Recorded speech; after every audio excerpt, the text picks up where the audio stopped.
All right, so let me refresh this. Okay, so now in order, I saw some numbers popping up here. Let's take a look at some flags.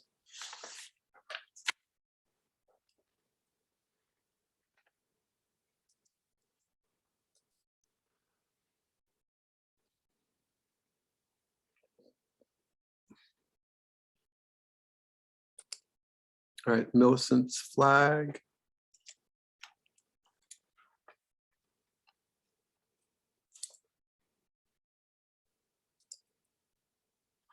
Turn that loop on. Loop on.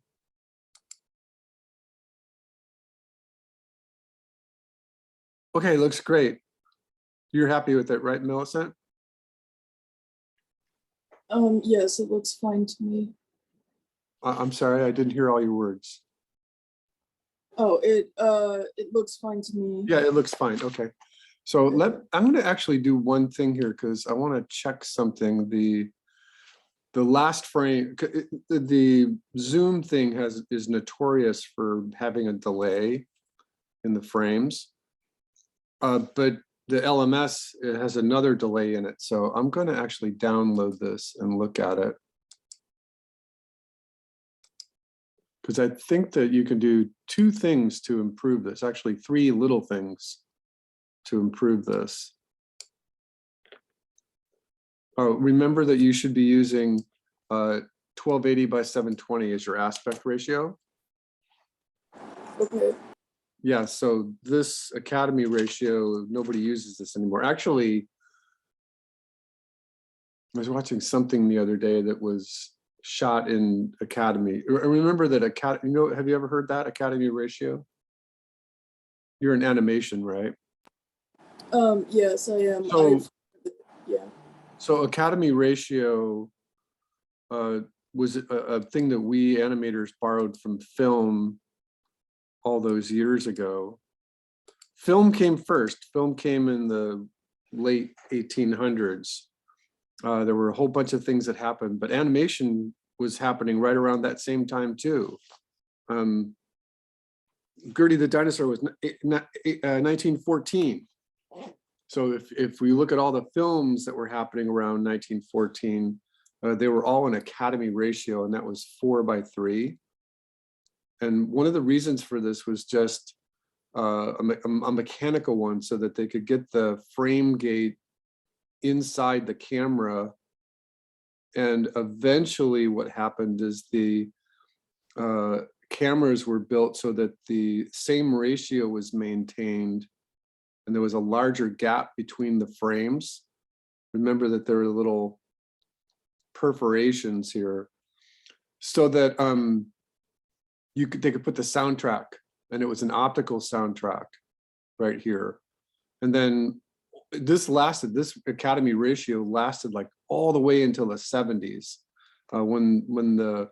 because remember that it's dedicated towards the camera, and that they started then messing with different ratios.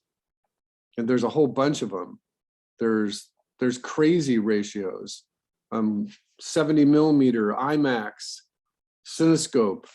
Most of stuff that you watch today is 16:9. Even games are 16:9. So I want to just stress this point, because yes, the Academy ratio is out there. There are some studios who work with it, but let's stay with the 16:9. And that translates to 1280 by 720 is your first jump to HD.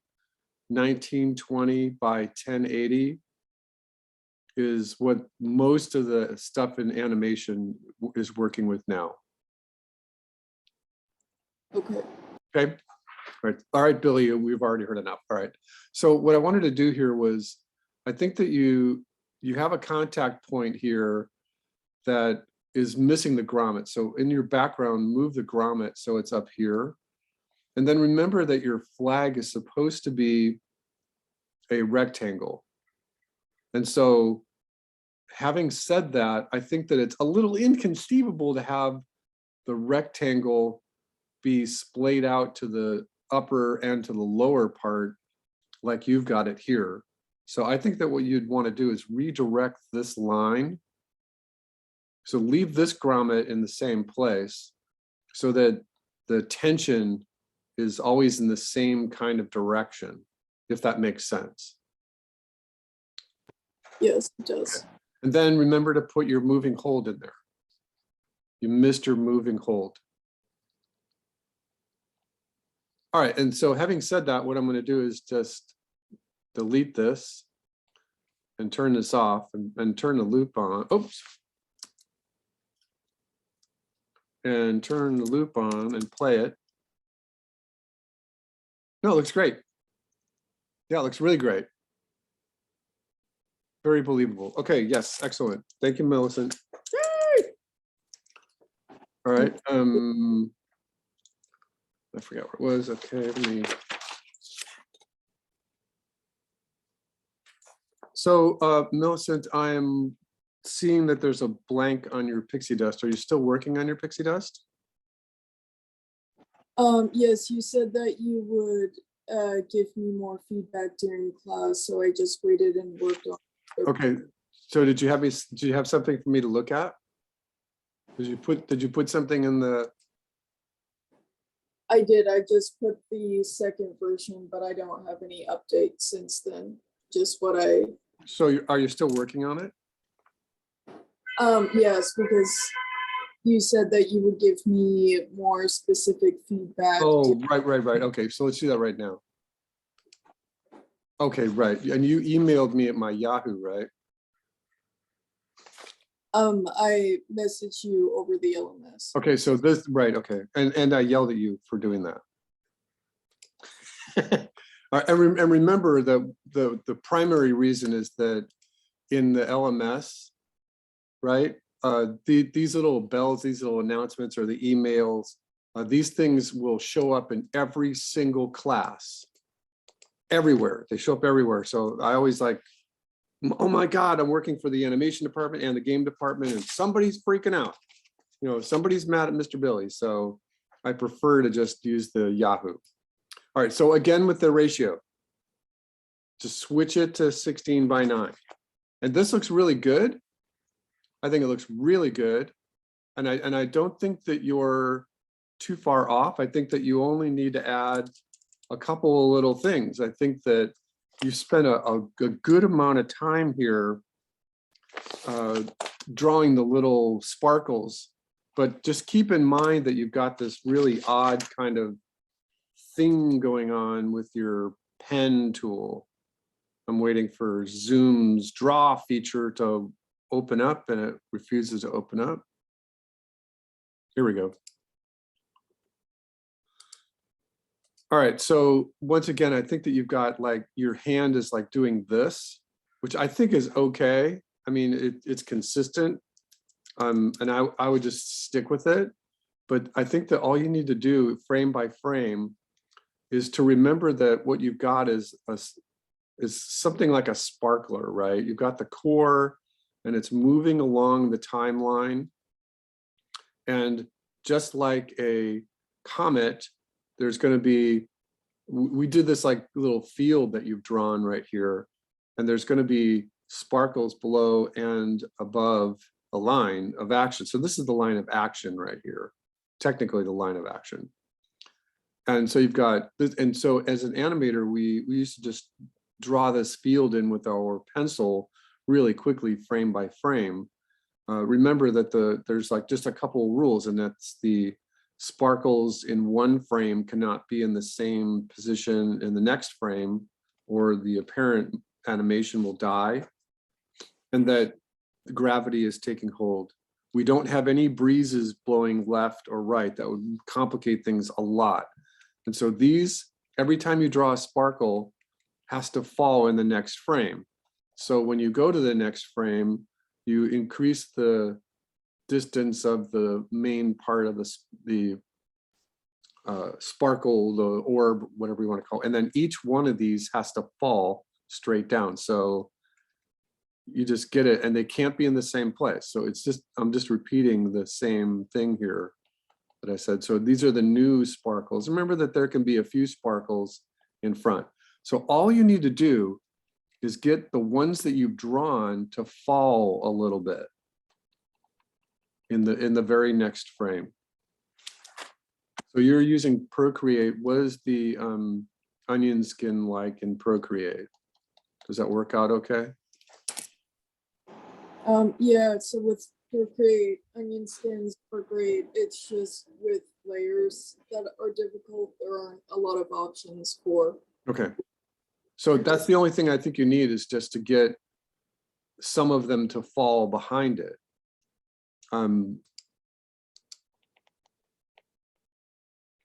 Because I think that you've got the main tail, but it's not technically falling enough. So, and I don't think that you need to go crazy with it, but I think that just look, you've got a really strong serpent, a really strong snake-like. And I think that, you know, I cautioned everyone about doing that. You've got this, you've got some of them falling right here, but I think you just need to add a layer of sparkles falling, especially in this area right here. So this is just a serpent's tail living stuck in space. It's not falling. So just get a few of them to fall, and I think that it'll be okay. Because the overall appeal is pretty nice, right? Okay. All right, so that's my take.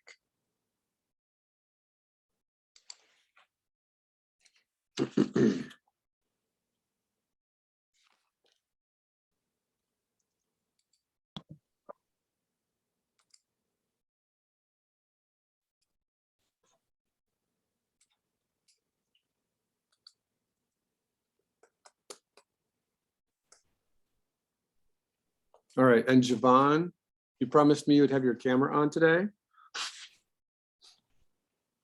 You said you got your Yes, I'm computer? here. Can I see your face just for a second so I can give you attendance? Yeah, sure.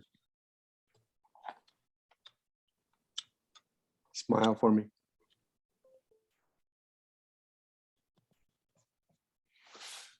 All right, I previewed this. There you go. Thank you, Javon.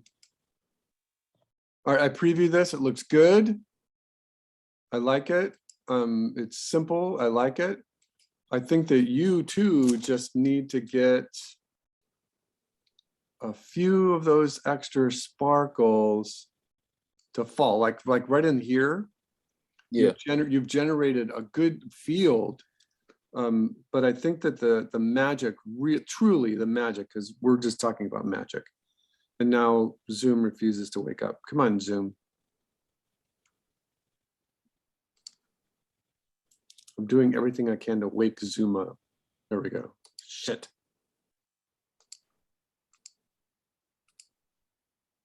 So you've got this field kind of really snake-like, right? Yeah. And you've got the main core of it working okay, but really, truly, I think that what you need is another layer that has the splay, especially on the bottom. Right. And remember that there's a decay, so that as you go further and further away from where the orb was, it spreads out. It's just because it's a sparkle. And remember that there can be a few sparkles in front of the orb, and then each subsequent frame after that, all of these have to fall and decay. So this guy would fall here, the next frame, the next frame, the next frame. It falls at a pretty even rate, like that. And then about there, it decays. So somewhere around 10 to 14 drawings after the main orb has spit out the sparkle, those things last. I think that you could also use a more variety of shapes. So try to work in some open circles, some bigger sparkles, and then I think the exploding stars really sell it. And you could Okay. try a 5-point star or a 6-point star. And remember that when you do an exploding star, this would be frame number 1. And then frame number 2, it's going to fall just a little bit. But as Mhm. soon as it starts to explode, leave it in space because it doesn't Okay. fall anymore. So then the next frame is out here. And then the next frame, and then the next frame. It's really easy. And then the next frame, five or six frames on 2s will sell Okay. it pretty well. I think that in my demo, there's this option that if you have your field is set up like this, and you just happen to have one of these exploding stars on or near a focal point, then you can actually take this tendril right here and explode this one too. Okay. You know, it's kind of obnoxious if you do it for every single one of them, but Yeah. it's kind of a thing that, hey, this little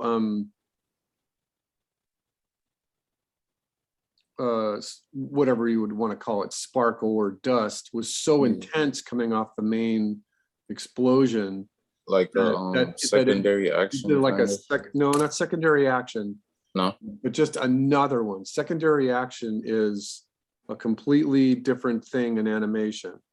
Right. And I've heard some teachers, even at the academy, talking about secondary action incorrectly. You know, secondary action is an overlapping action for Okay. sure. Okay. But Gotcha. but Frank Thomas and Ollie Johnson defined secondary action as a action that complements the main action and it operates on top of it. It's an integral part of the scene. It originates from the original action, such as someone's arm moving backwards as they're throwing something forwards.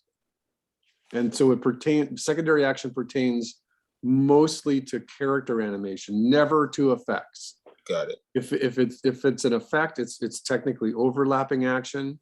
It would never ever be secondary. In The Illusion of Life, they talk about a character walking up towards the camera and pointing their fist. I am telling you right now that midterm is due in 5 weeks.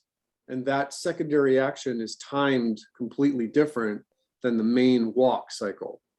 In Pinocchio, when Pinocchio is in the birdcage, he's swinging back and forth, but his actions of reaching for the bars and his feet sliding, that's secondary action. Secondary action is really, really complicated. Secondary action is the most complicated principle of animation. And so if we're just doing pixie dust, there's no way it would be secondary action. So just be careful there. Just be careful with that one. Okay. I also submitted my flag animation. Yes. Yes, I saw that. Yeah. All right, so let's go back up here.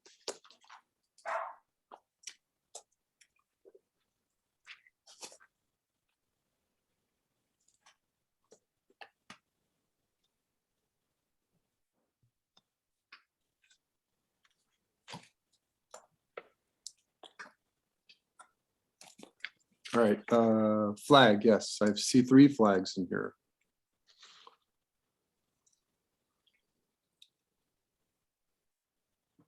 All right, Dan.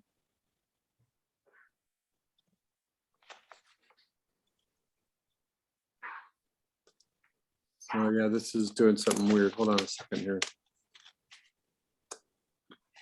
Occasionally this happens in the LMS. I'm going to download this.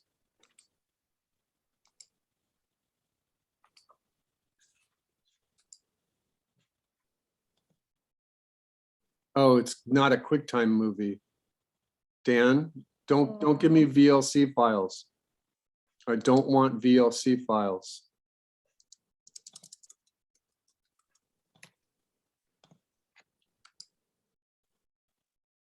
It's not even a VLC. What kind of file is this? I think it's GIF. No, I don't want a GIF.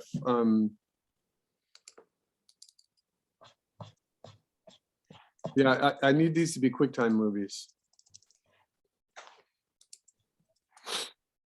Yeah, it's not working as a GIF. I can get it to preview frame by frame if I step through it, and now that's not working either. So I can only see it once. So it looks like it's working correctly, Oh, let me change the format. but in order for me to evaluate it absolutely correctly, I need it to be a QuickTime movie. So you're working in Toon Boom, right? Yeah. So just export as, export it as a QuickTime movie. Please. See if you can do that right now. All right, so Min Jung, have we seen this one? The flag? No. Okay.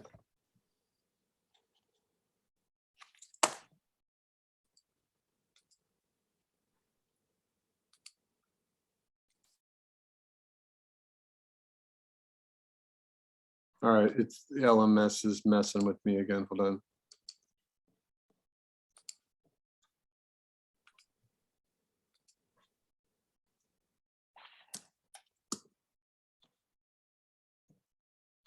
Okay, looks good. Looks good. Thank you. You're welcome. All right, Javon, flag.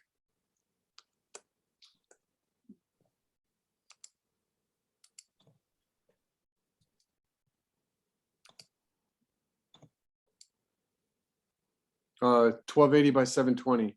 Javon, keep your aspect ratio consistent. I don't want Academy ratio. Okay.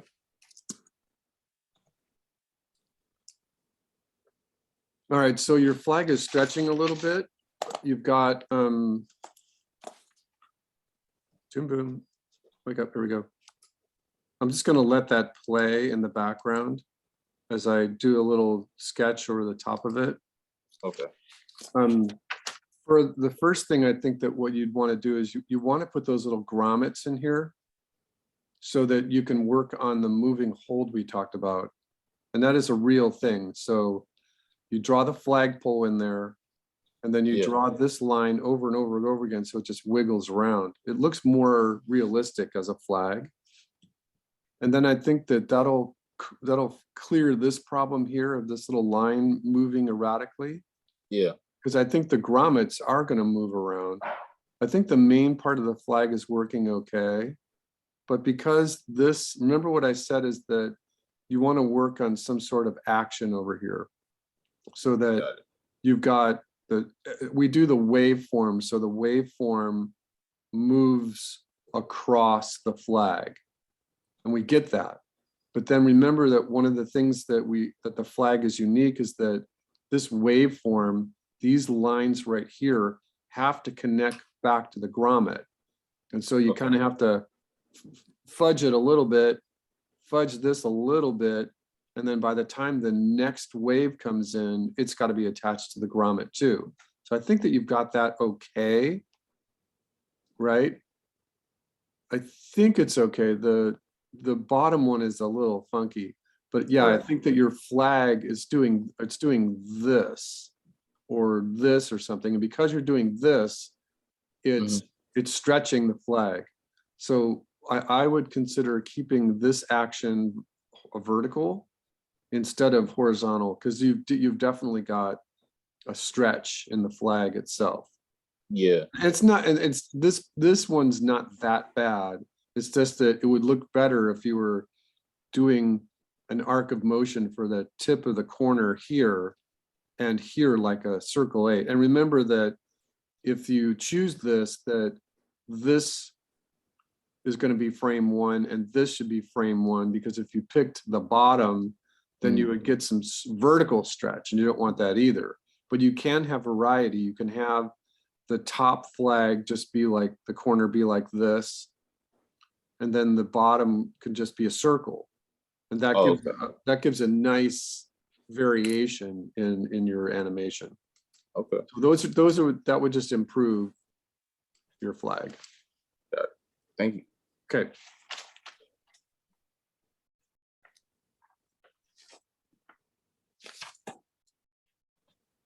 All right, refresh the screen. Okay.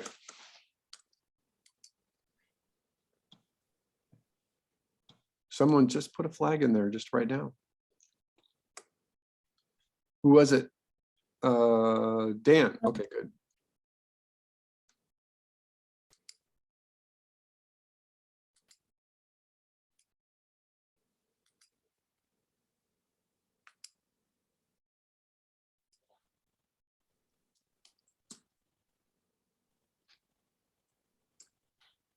All right, so remember to just render the frames that you want. Because there's you have too many frames at the end of the cycle, and that's why we're getting that delay. So it looks okay. You got the waveform working. It looks okay. Just remember when you're rendering something to make in Toon Boom to pick the right number of frames that you want. Okay. All right, moving quickly here.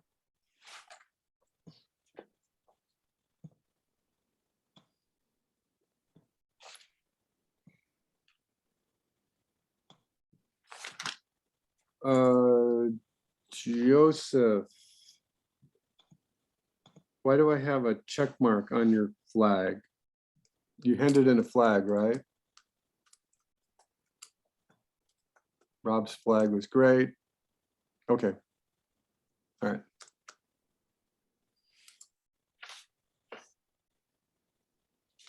Okay, that's caught up. Let's do our fire right now. And because this is cycling, I'm going to do the same thing and just download these.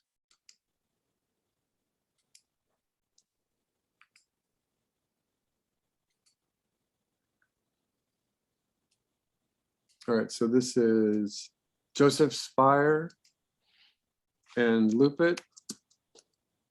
Get the playhead out of the way. All right, so the main fire looks okay.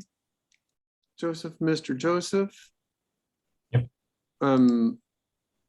Remember that the tricky part here is making sure that areas like this don't go backwards, because it looks like it is going backwards. So one way to prevent that is to get this shape that you're drawing to see how it's a small shape right here. See what I'm doing? I'm like coloring in that one frame right there. So this big shape right here animates into this little shape right here. And the way to get it to not move backwards is to make sure that this shape right here is bigger. So when it breaks away from the main fire, keep it big. And then let it wiggle around too. Keep it big, let it go this way. And you've done the same thing over here, which is the correct way. This way right here is okay. But I think that you've got the same little error happening over here where you've got this shape. And then when it gets up into here, it's a small shape already. So let this be bigger and let it connect to it and kind of stick to it. It's kind of like a plasma almost. This one in the middle is working, right? This shape right here in the middle is working. And I think that your embers are working, but I think that your correction would just be making sure that the breakaway parts of the flame stay big so that it doesn't look like it's pulsing backwards. This one could use a little love too. This shape right here, it breaks away and becomes just small. You've got it like set right here, see it? And so how, it is somewhat conceivable that it could do this, but you've got this big form right here. And so keep this part bigger too. So that'll help. So just make that adjustment for whatever frame numbers those are, 3, 5, 7, 9, whatever they are. And then I think that you just need some more interior holes. You've got 2 of them, but give yourself a couple more because you animate them up and out. And then you've got a whole bunch of frames where you've just got a solid color here. All right, you got that? Yep, thank you. All right, I'm gonna take a screenshot. This is recording, right? I can just look at it through Yeah, the it link. is. It is, yeah.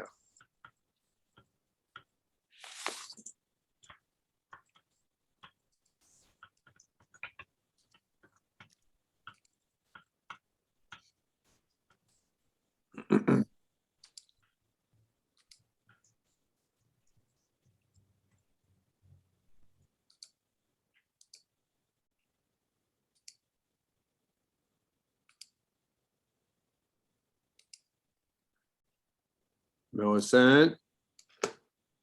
1920 by 1080. Or I'm gonna dress like you and follow you around. Oh my God, that's so terrifying, Billy. Please don't. Okay, so I like this. I think that you're one of the few people to be brave enough to try style on fire. And I think that what you've got is working pretty well. But you're missing one little attribute, and that is that the little components of the fire need to move upwards. So I think that you just need to add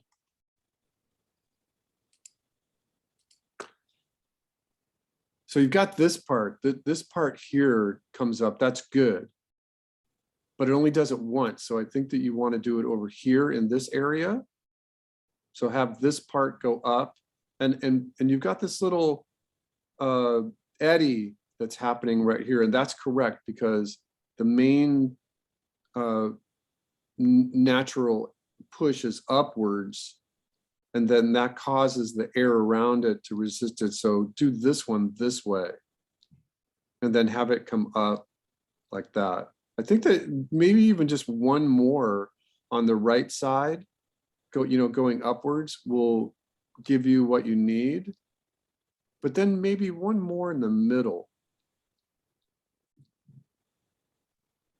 You do have this little volume of fire over here that just comes out and doesn't do anything. So maybe you can do a little one over here. And I think that instead of trying to put a paint bucket on this one, let me just check here. You're working with Procreate. So see if you can just get like the same kind of brush. You've got this charcoal brush here. And add in, I don't have any different brushes here, but when you're painting it, see if you can just kind of give it some orange color, a hot red center, and you're going to paint it with like pastel colors, right? Yes. Just try that instead of trying to paint bucket it. Okay. All right, thank you, Millicent. Thank you.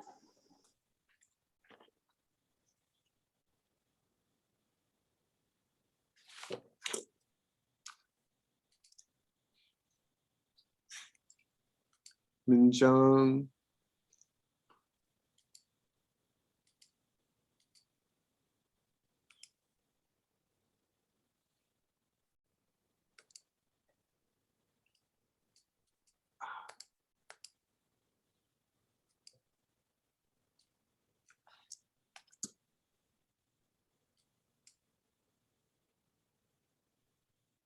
Okay, it looks great.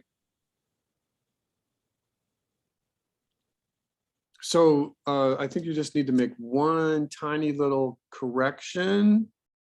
So go back in here and this little spine, this little finger. Remember, there was a correction we did last week, right at the very end. Mingjung, Yes. that we corrected it to make sure that there was no pulsing. So these little places where it should be, the fire is igniting from, should just be in the same place basically.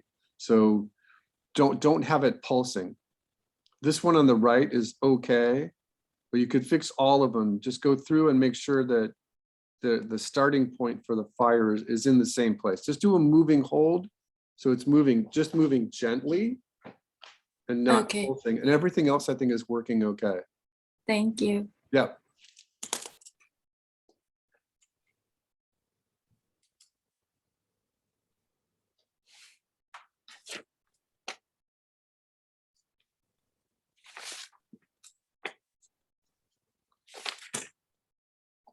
Went too far. Oh, no, wait. Dan.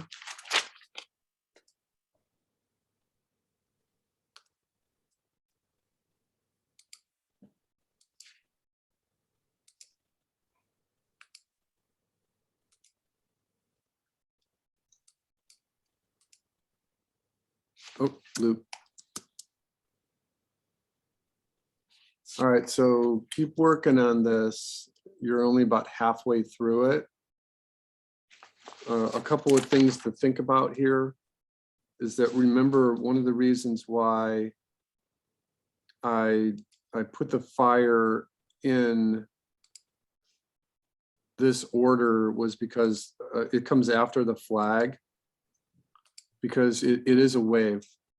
And so that, remember, if you've got these outside and inside arcs right here, that they need to move upwards and they need to keep moving upwards. The thing about fire is that it's actually forgiving, and that the thing that's burning is like this sphere of plasma that keeps moving up and then can go and change direction, but it gets smaller. Same thing on the left. You've got it starting to work, but you've got like a plasma and it's moving up. And so you're concentrating on this part right here of the arc right here. And it's fairly forgiving. Remember that there's a decay to the volume and that it can change shape. It's fairly forgiving. Make sure that the thing is looping before you hand it in, because I think you rendered your last frame for 4 frames instead of just 2. And then make sure it loops. One of the tricks was making sure we get that very last drawing to animate into your layout. So that's my take on that. If you need to, go back and review the footage on YouTube.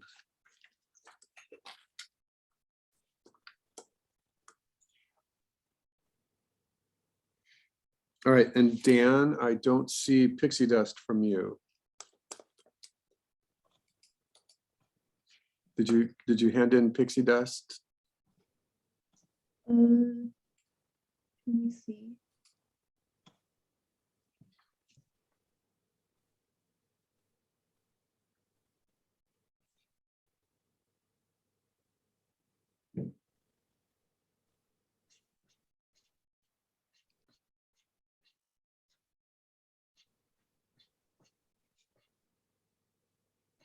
Oh no, not yet. Yeah, you got to do that. And Ryan, I'm waiting for an adjustment on this one. Remember, I told you I haven't graded it yet. Ryan, Mr. Ryan. Oh, yeah, working on it still. Okay. All right. Let me go back to the top here. Let me refresh.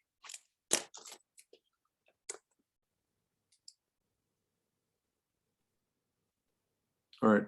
So you see that I put smoke right here, and I'm going to just check my thing. So yeah, I want to do 3 things right in a row today. 3 big things right in a row.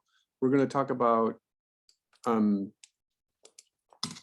Steam, which is fairly easy. It's pretty forgiving, and it's new. This is the first time that I'm going to do Steam as a demo for this class. And the reason for that was because in autumn semester, someone from one of the game collabs asked me, because I'm the effects teacher, to find one of you students to do Steam for a game that they were working on for their collab. And I put it up for them for extra credit, and nobody did it. And then I just did it myself. Like right in the middle of the semester, I said, I'll just do it. And instead of trying to explain it to anybody, I just did it. And apparently it's part of the game, and I'm on the credits, whatever. It's actually pretty easy. And then we're going to talk about rain, which you might want to add to your volcano, because in the volcano there you want maybe a water splash. And so rain is really, really, really easy. So I'm just going to take a few minutes to do that. And then we're going to spend a block of time today doing smoke. And so right here you see smoke. I'm going to add a topic. And this steam will be extra credit.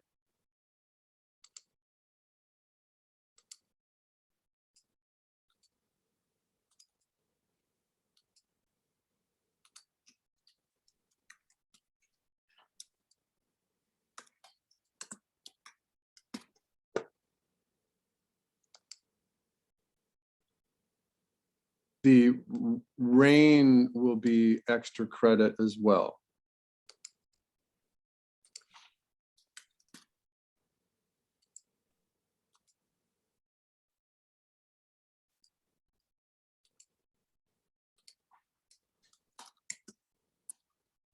They're really easy.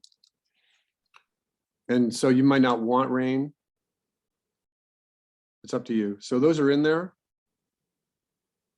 Let's take a break. Let's take a 10-minute break. When we come back, I'm going to go through all of the procedures for doing, we'll start with steam, then rain, and then smoke. Take 10 minutes, please.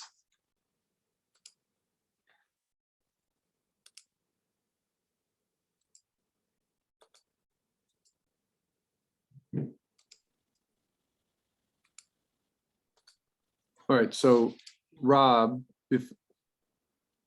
Rob. Yes, sir. So just once again, I think that you've got a lot of lateral motion.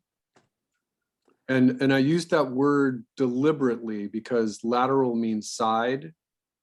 In your anatomy classes, you should be learning that your latissimus is on the side of your rib cage, right? Mhm. Lats, right? They call them lats.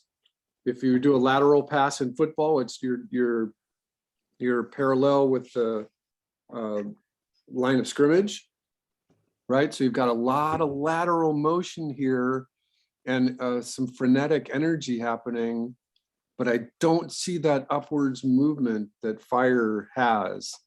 And remember, one of the reasons that we did the flag was to get you to get that notion of the waveform happening in the fire itself. So I don't think you need to upload the QuickTime movie. This is looking more like it was a torch on a cave wall in the basement of a castle. You know, if you could kind of imagine that a castle is really drafty and that there's windows and doors open all over the place and there's drafts going left and right and it's a really windy day, then this might work.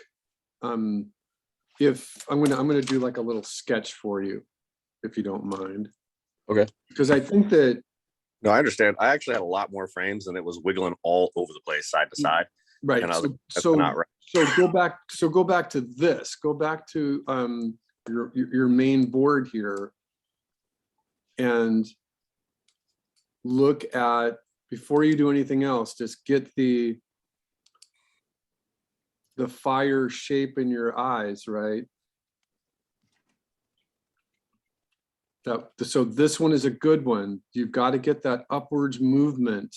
Can you see it right there? Yeah. And remember that whenever I pin anything to this board, I always kind of refrain from doing the ones that the Pinterest idiots rotate.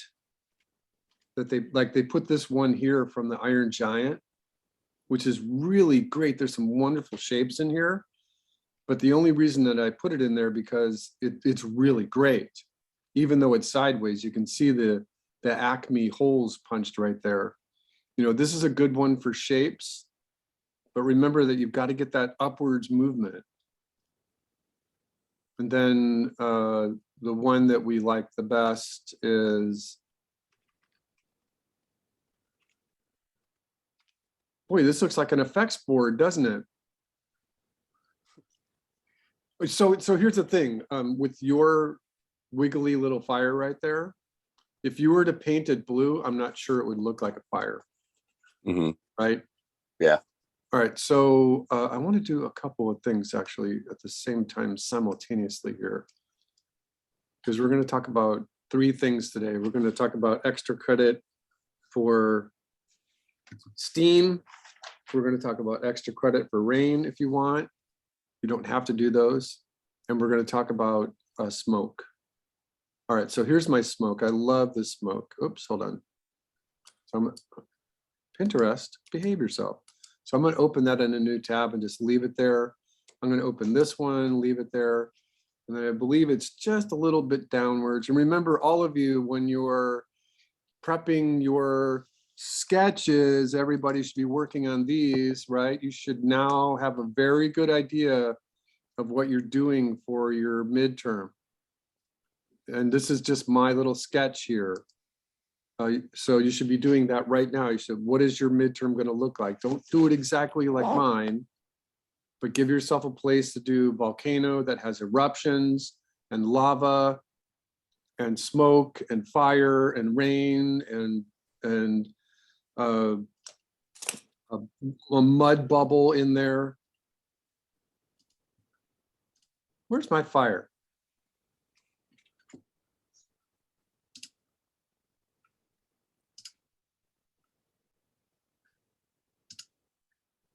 Should be, I thought, did I pass it? All right, let me just do my search right there.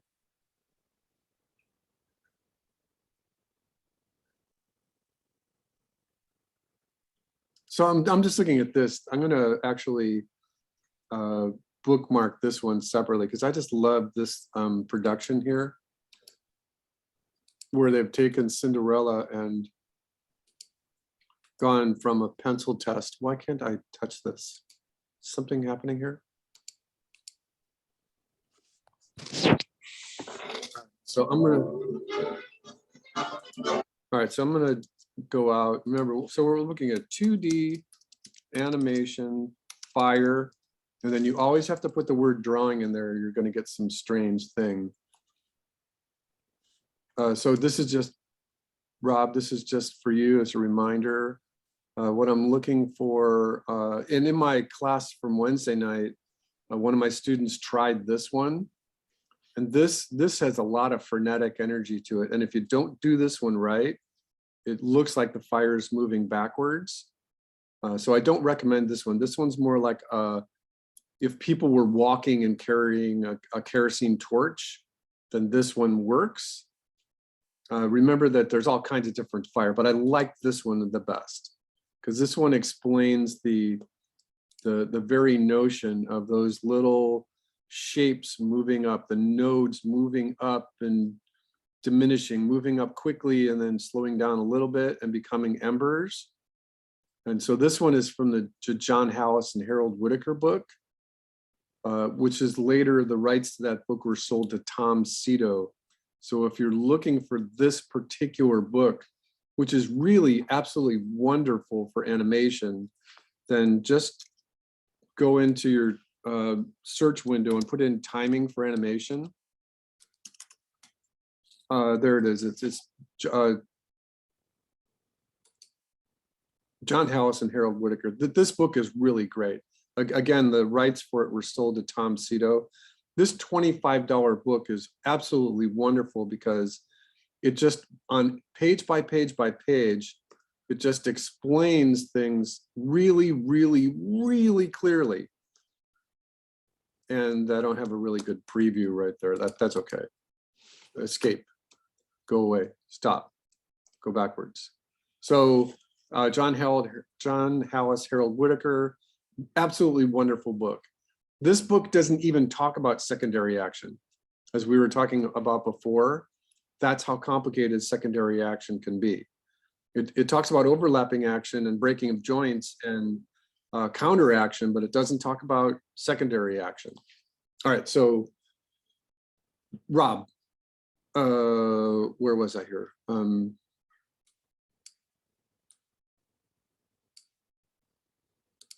So Rob, look at this one. Just to do a remake. So when we're looking at your fire, if you were kind of imagining that, hey, LMS is not behaving itself. So I'm just going to do a little sketch for you, Rob, and maybe it'll like make sense. So let's say that you have like a crowd of people and they're all walking, right? And they're all really mad. They've got like pitchforks and they've got their little torches, right? Let's say that there's just a whole bunch of people that are walking.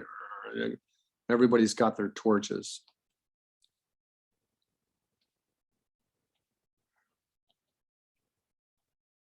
All right, do you see what I'm doing? Rob.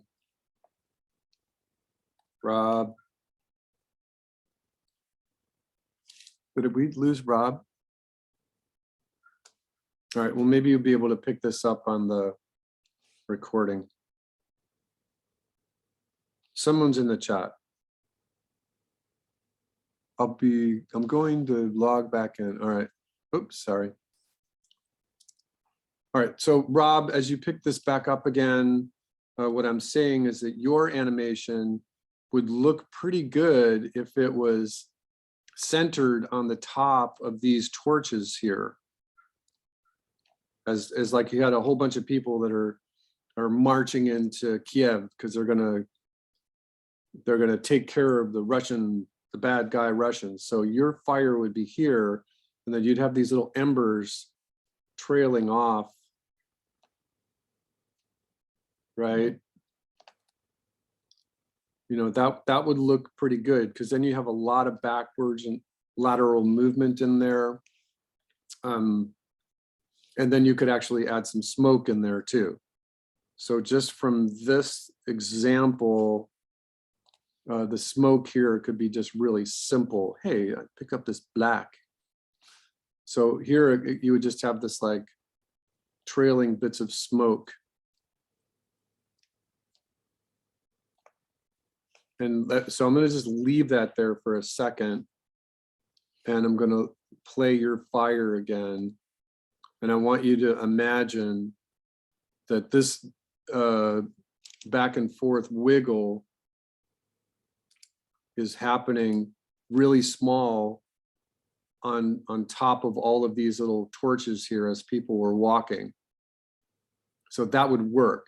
But remember that what I'm looking for is more of the fire that's the traditional fire.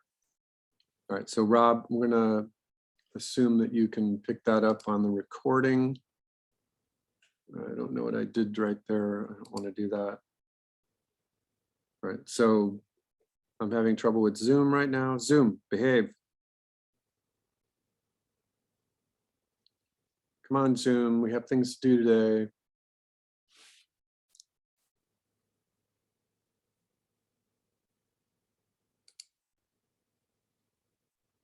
Sorry, everybody, Zoom is misbehaving.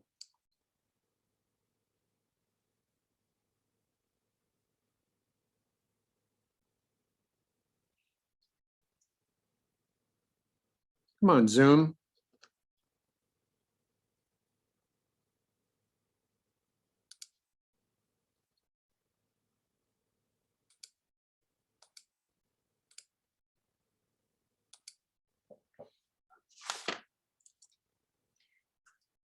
All right, so Rob, I'm not going to grade this one yet because it's not exactly what I want.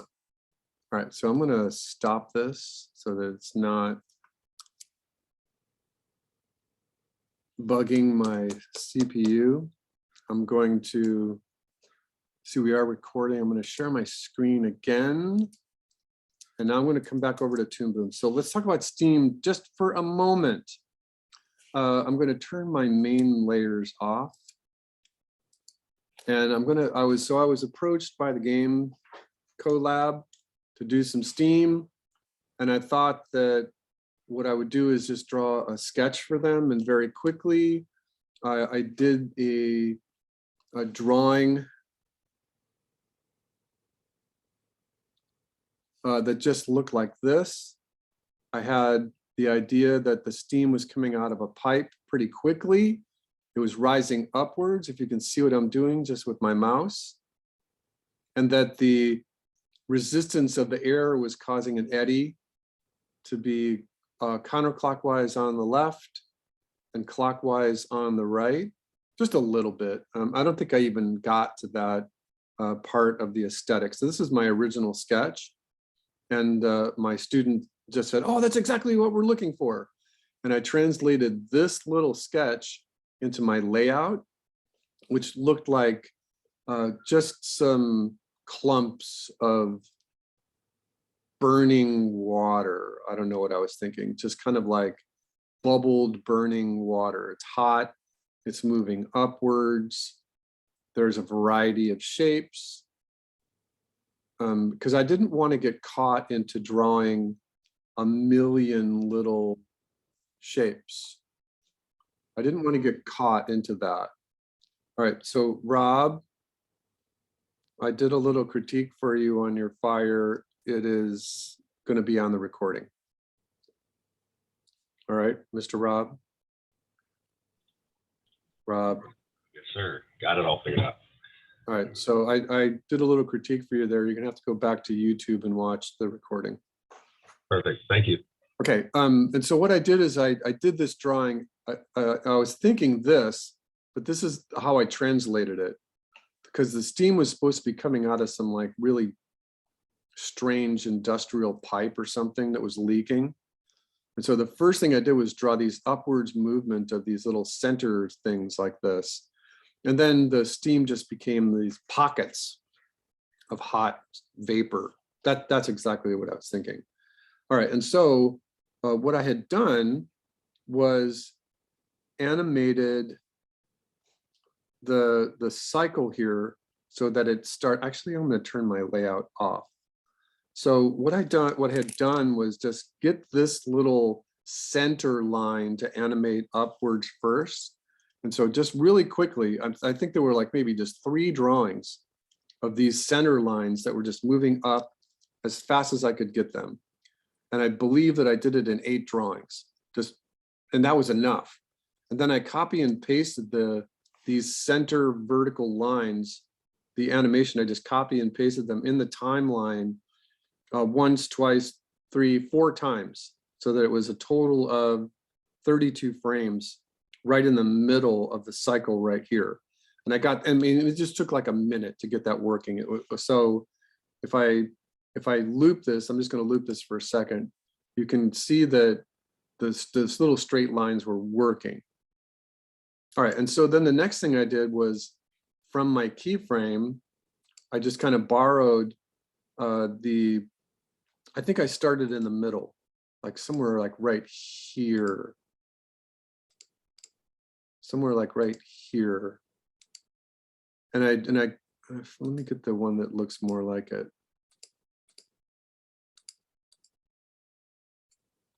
I thought that I had copied that one keyframe from the layout somewhere. It happens occasionally that I vary my primary keyframe from the layout just because I push myself in a different direction. All right, so again, the first thing I did was get these vertical lines just shooting upwards very quickly. And the idea would be is that in frame 1, if you draw the vertical lines like this, then in frame 2, if they overlap each other, and then in frame 3, they overlap each other again, you're going to have a better result. So they're overlapping by just a little bit. If this frame and then this frame are there, it'll work pretty good.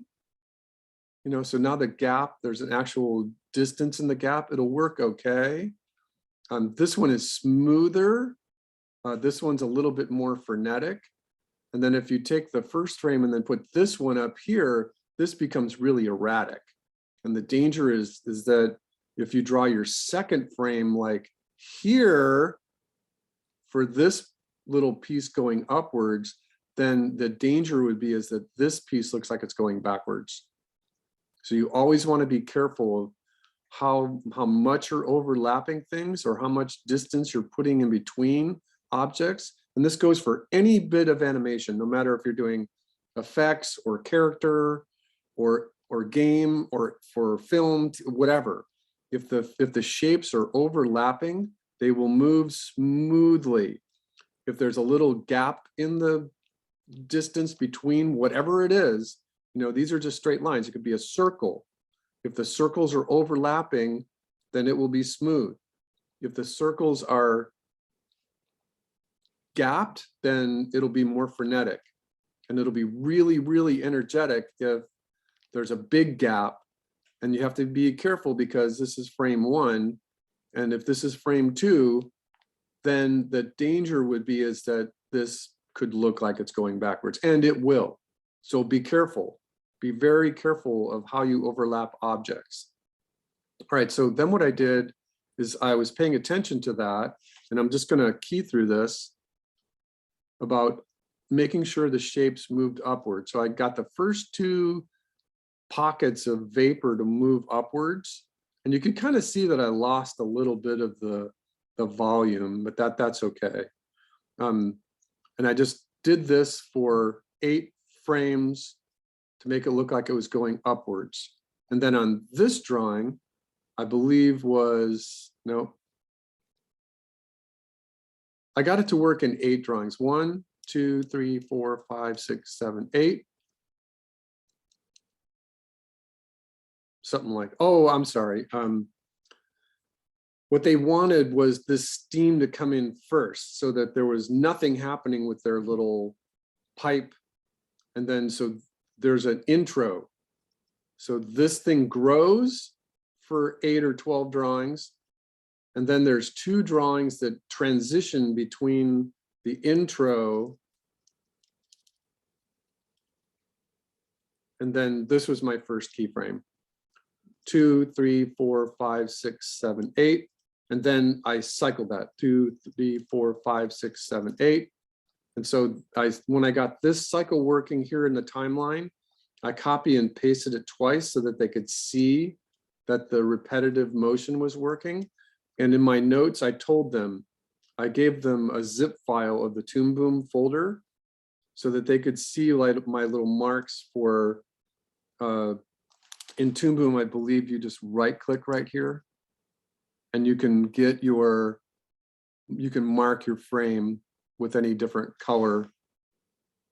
That was a right click in Toon Boom, which is really nice. And I don't know how you can do that in Procreate or TV Paint. I don't think you can do that in Rough Animator, but that was a cue for them that this began the cycle. There were 2 cycles so that you could see it. And then after this point, there was an outro. So the steam goes away and off the screen. And that just took me like 2 hours, I think. And so again, the steam comes on, it cycles, and then it goes off, comes on, goes off, comes on, goes off. So it's just that easy. You just got to make sure that when you're drawing these little bubbles here, that they overlap. And this one's moving pretty quickly. So if you turn the onion skin on, you can kind of see they're overlapping quite a bit, even though it looks like it's moving really quickly. In my first layout drawing here, they're actually overlapping quite a bit. Now I don't know where that drawing I did went. All right, so steam can just be that easy. 8 drawings. And you would want to just do the cycle bit. You would want to just do this part so that it looks like it's cycling. Just that bit right there. 8 drawings, really simple, extra credit. You might have steam, like a steam vent in your volcano. If there's an area where the lava was heating up a pool of water and it's like a geyser.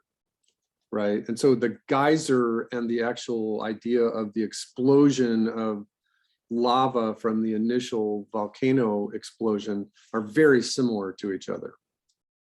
All right, everyone okay? I have questions about this. It's actually really easy. It's super easy. All right, so let's do something that's even easier. And I'll just do it on another layer right here, just in this one. And I'll probably delete this or not save it. All right, so rain is very, very, very easy. Did I say very, Rob? Did I say the word very? It's very, very easy, rain. Many times.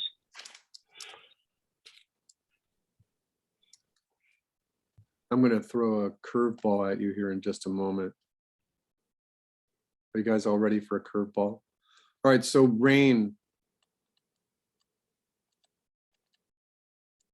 What I'm gonna do is I'm just gonna do a little thumbnail up here. And in this thumbnail, we're gonna talk about the rain coming in at an angle. And I'm gonna get little droplets.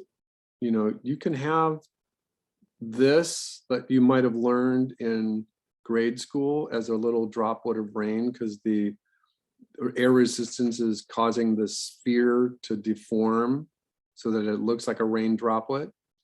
But you can also have this where the rain droplet is being deformed by the air, but it's also moving at its terminal velocity.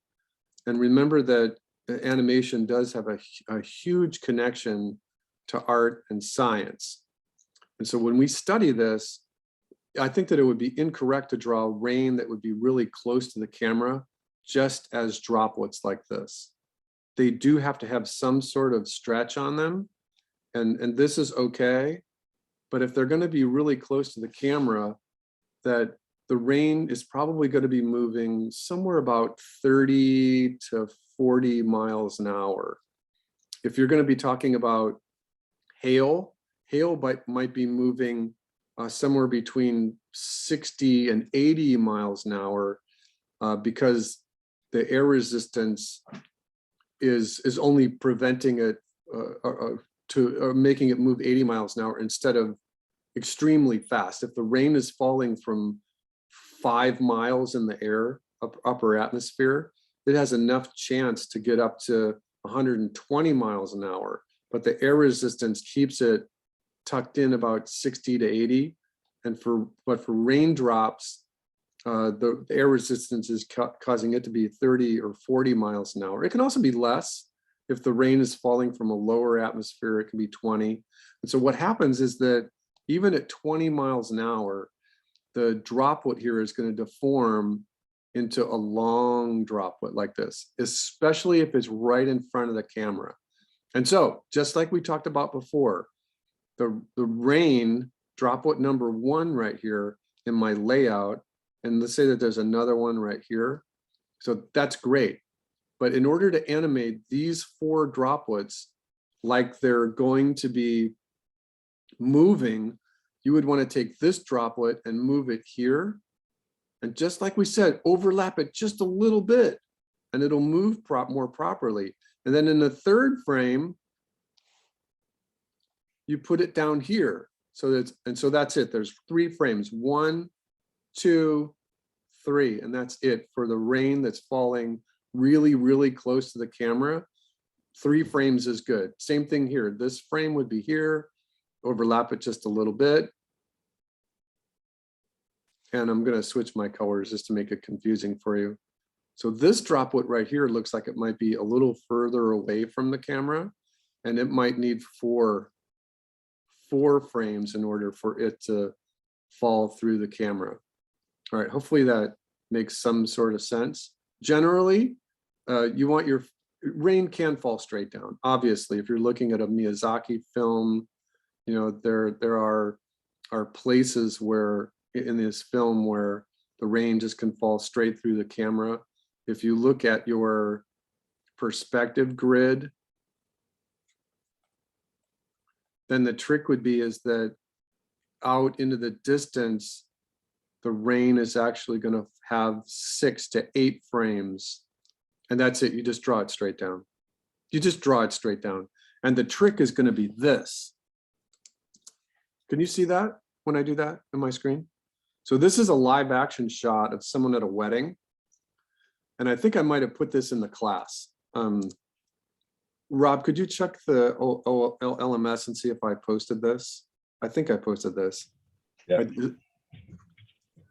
So what this is just the rain hitting the water puddle, but the reflections of the little fairy lights cause literally live action 8-point, 9-point, 12-point stars in the water. I think it's beautiful. I think it's really great. So here you would just, in order to get that rain, you would just do little splashes and you would do little concentric circles for the ripples. And so that's really easy. So this rain is extra credit. And now I'm going to throw a curveball at you. If you want, in the rain folder, if you want extra credit, if you have time, you can do snow.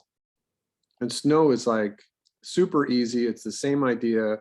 If you have snowflakes that are falling right close to the camera, then you would just plot this out. So your snowflake is going to be here. It's going to go here. It's going to go here, here, and you draw a little track of motion, just like we did for our pixie dust. And so that's actually moving pretty fast for a snowflake. Remember, the air resistance on snow is going to be a lot greater than the air resistance on water. And then you just draw 6-point stars. Snow is always a 6-point star. And it's going to be kind of difficult for it to rotate.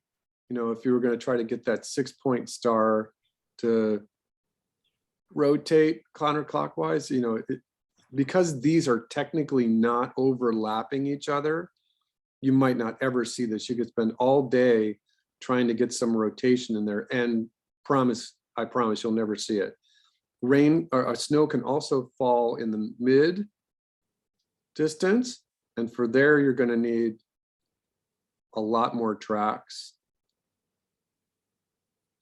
It can also have a more curved arc in it, and it's just going to have a lot of tracks in there.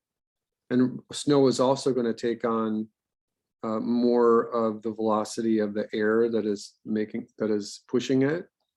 And one of the things about snow, if you look at Disney's production of The Little Mermaid, there's a short called Hans Christian Andersen's The Little Match Girl. And the snow is actually not 6-point stars, it's little clumps. It's really, really big, fat snowflakes. And there's a bunch that are falling on this path. There's a bunch that are in the mid distance that are falling straight down. And then there's a bunch that are kind of swirling. The wind kind of picks them up and pushes them, kind of like our pixie dust. In order to get this happening, you just draw a bunch of tracks like that. And then you just get your clumps of snowflakes to move on them. It's actually really easy. All right, so once again, the rain, the trick would be is you get some droplets of rain that are falling really close to the camera, some that are falling in the mid distance so that they have 5 or 6. Remember that in animation, in order to get a motion like this to read, it has to enter the frame, overlap a little bit, and then exit the frame. And then the mid distance, there'd be 8 of them or so. And the further away from the camera, you're not going to be able to draw all those little raindrops. But the selling point is going to be that little splash, just that little splash of water and the little ripple that it creates. And you only need, so that's 1 frame, 2 frame, 3 frames, something like that.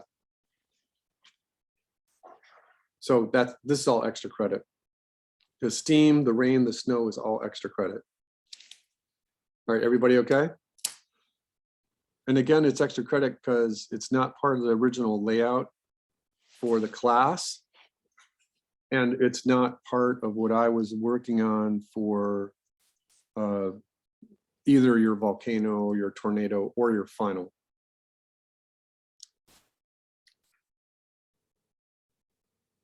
All right. So now what I'm going to do is I just quit Toon Boom just to save everything. So now what we're going to do is we're going to talk about smoke. So in order to do this, let's jump over to my drive and let us look at some examples of past work.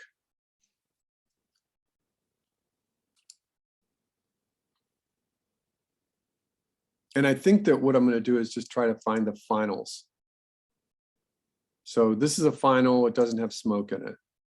Let me look for the volcano because there should always be volcanoes. There should always be smoke in the volcanoes. Can you see it when I do this? Yeah. Okay, so I'm just looping it once. So that smoke is pretty good. There's the eruptions happening, the lava is happening. We'll talk about the lava next week. This looks pretty good. There's no lava bubbles. There's no lightning in there. There's a whole bunch of other stuff that can happen in there. There could be fire in there. So this one's kind of okay. It's not the best portfolio piece I've ever seen. All right, so now what I'm looking for is that's a water splash. Pixie dust.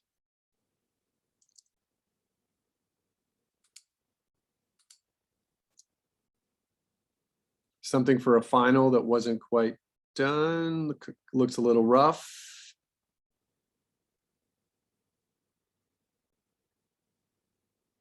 All right. Fire, water, smoke. Someone did lightning in the background for their final. All right, so volcano. There's lots of different kinds of smoke. And I encourage you all to try to work with style. So when she was doing this one, she was working from a classic painting and trying to get that kind of style, that illustrative style in there. Smoke is kind of wiggling around a little bit. It's not the best I've ever seen. This smoke is just moving straight up. It's actually really easy. It's like a vertical flag. Some wave, an actual flag waving in this little scarf. The little things are moving, so this is okay. You might have seen this one already. Smoke, explosions, lightning, fire, lava bubbles. All right, and then there's rain. In his version here, the rain is actually the projectile. So his rain is burning lava. All right, so here's smoke coming out of the volcano. Looks pretty good. Fires everywhere. Little mud bubbles in the lava. This one's really good. All right. Let's look at just a couple more. When you're doing your volcano, remember it can be really stylized, or your tornado. It can be really stylized, so this is a really good version of that.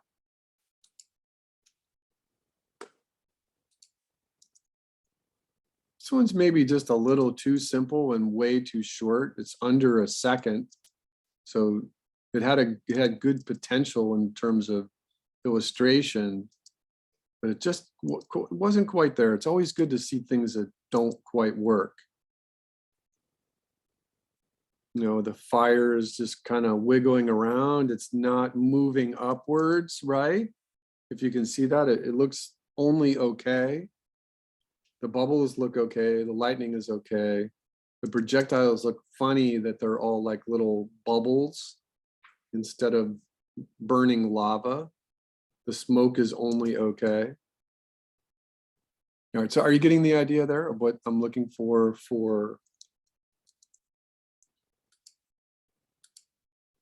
smoke? Now, I thought I opened up those. Oh, I did. So let's look at this. Let's just study this for a moment. Actually, let's study this one first. This is a really nice little smoke trail right here.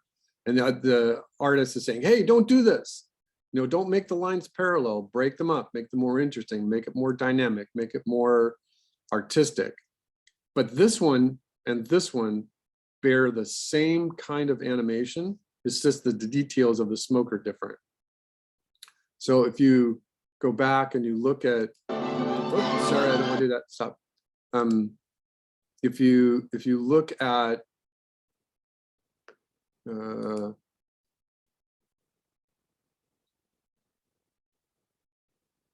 any kind of different smoke, you can see that just like fire, that there's a a bunch of different varieties of smoke. So on this one, let me just click on this to see what happens with the trend. And this one's not giving me a clean one, so let me do this. And for whatever it's worth, it does help you to really think about what you're doing in the concept part. So this smoke right here is really intense and it's moving up and away from camera. This smoke right here is more of an explosion. It's got two main theatrical components to it. So you'd have way more than 8 frames. This smoke here is interesting. We'll cover this when we do our explosion. You know, this one's really good, but let's not go there yet. This little bit right here, I think I pinned a couple of months ago just because it covers a lot of things for what could be your final for energetic plasma, electricity, explosions, fire, and water. It's got a whole bunch. So this is kind of interesting right here. Again, I think this is from the Iron Giant, and that explosion right there starts really small and then just explodes. It's crazy. The smoke has got the projectiles in it. All right, so let's look for more smoke shapes just so that we can keep them in our eye. The more reference you do, the better. Let me right click on this one. Oh, why is this not working? It's because it's probably a GIF. All right, so this looks like a stream. We don't want that. And this clouds here looks like it's more illustration. We don't want that, at least for right now. This is like a tornado with a bunch of smoke on top of it. And this is a good one for a fire shape right there. Here's a good explosion illustration for a volcano. You can see that I'm getting you to think about what your midterm is looking like so you can pick an illustration kind of style for it and then plan accordingly so that what does your smoke look like in the volcano? All right, so this is a good place to just rest right here. There's lots of different examples right here. This one has a good place to start, and whether you want to add some. Stop it. All right, so let me open up Toon Boom again.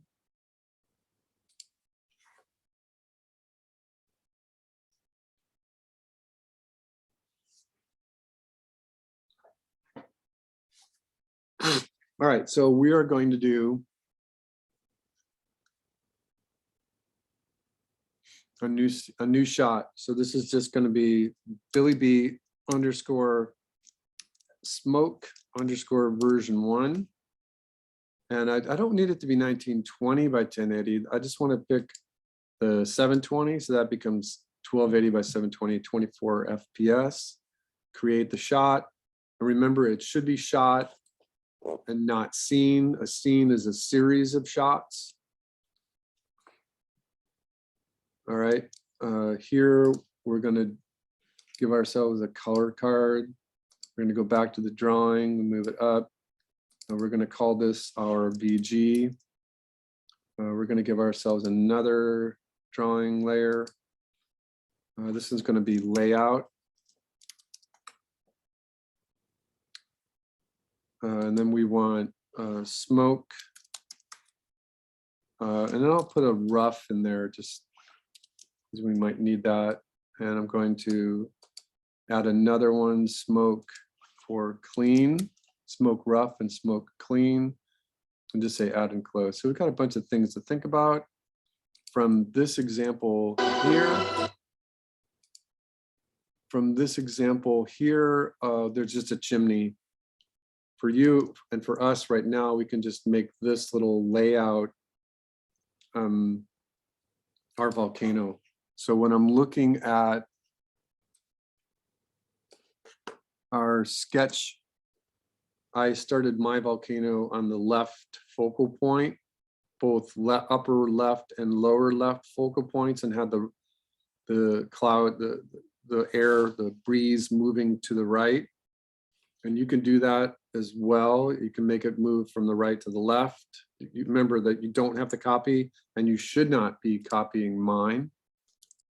All right, just so we're on the same page, we're doing the layout, so we'll give ourselves a layout color.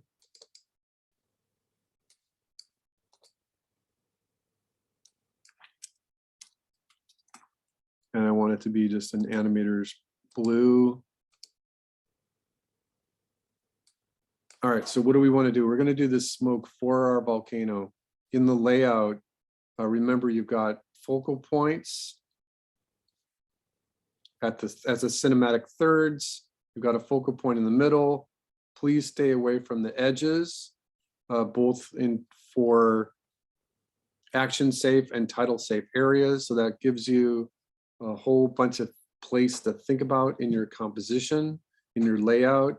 You want to probably pick at or around the horizontal third and give yourself a horizon, just a straightaway horizon. There probably, because of this composition, there won't be a ground plane. And then just in your layout, it's always a good idea to give yourself, even if it's just a hint of a reminder of your perspective grid. Just always a good idea. Remember that there's perspective in the sky as well. We're just working with 1 point perspective, which is fine. And I'm just laying this out quickly, so that gives us a idea of depth. This, as our vanishing point, could be 10 miles away. And I want you to always think about what you're doing. This area right here could be 500 meters away, but this could be 10 miles away on the horizon. So that when we look at this focal point and we think to ourselves, I want my smoke to kind of be in this area right here, right?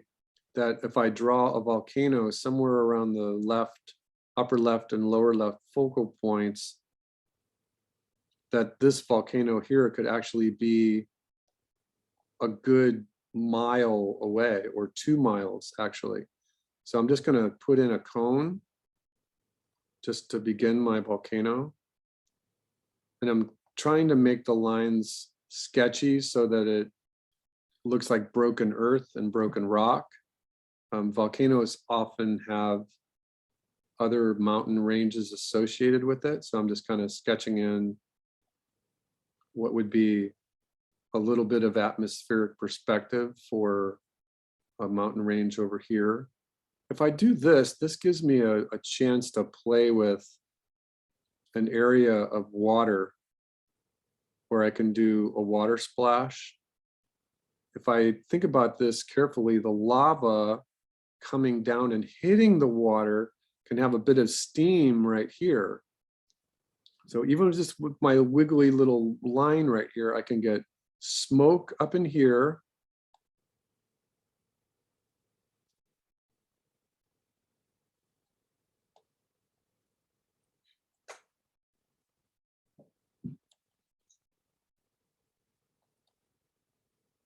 And steam over here. I can get, maybe this is not a lake. Maybe this part right here is like a lava pit. And then I can have a lava bubble right here. And then there's a transition between the lava. And then maybe this part right here is water. And I can have a projectile coming in here and do a water splash here. Just because of the way I'm sketching this, I'm looking at this focal point. I'm going to leave this one alone maybe, but I've got another intermediate focal point over here where I can say, hey, look, there's projectiles coming out of this volcano. And the projectiles here are basically backwards raindrops. So the raindrops are moving upwards. Some of them go up off the screen, some of them go up off the screen, and maybe in a previous moment had hit a object over here, and maybe there was a nice tall tree, and that now this tree is on fire.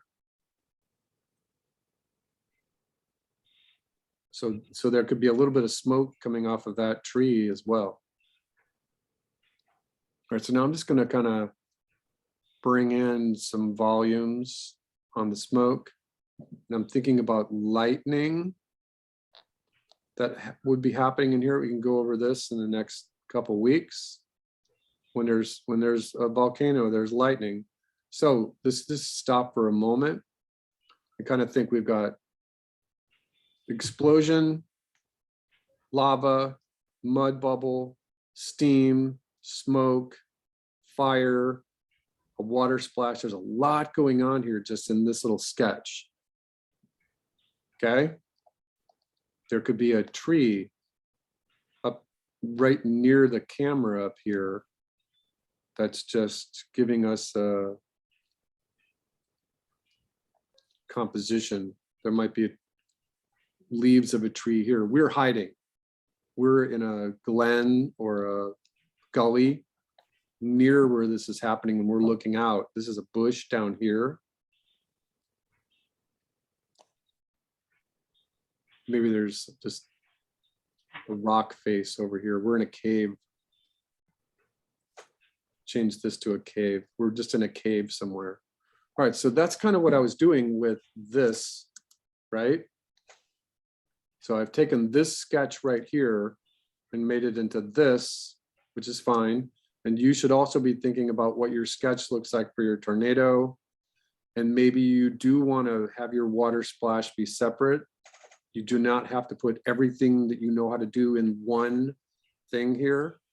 And then you really should be thinking about what are you going to do for your final. A chemistry lab is a really great place to encompass the orb that comes in and breaks the glass. It has a plasma explosion on a beaker, which inside the beaker, there might be a little boiling water. There might be a Bunsen burner. There's all kinds of things that can happen in this lab. It's always a good place to work with. It's a place what your orb might look like, something kind of really cool and two-dimensional. It can look like something that's more Newtonian here. It can look, your orb can look like this. It can just do something. It doesn't have to, it could be a standalone piece. And finally, your smoke can have more of a ribbon kind of cigarette look to it if you want, you know, in your final. So there's a couple of different ways to do your smoke. Okay, so we've got this. That's our layout. We're just going to leave this here. I think what we're going to do is we're going to jump back over here and look at this shape. And then jump back over here, and we're going to look at see how many outside curves we have. You know, in this one, the smoke is rising straight up. Here, the smoke has got a little breeze to it. This one is very interesting. It looks like the smoke is just kind of given its last little breath for the volcano. It's kind of interesting.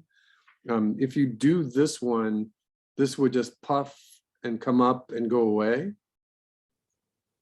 All right, so having said that, what I'm looking for is the accompaniment to this one. So what I'm going to do is open this in a new tab and see if I can get, oh, it's not working.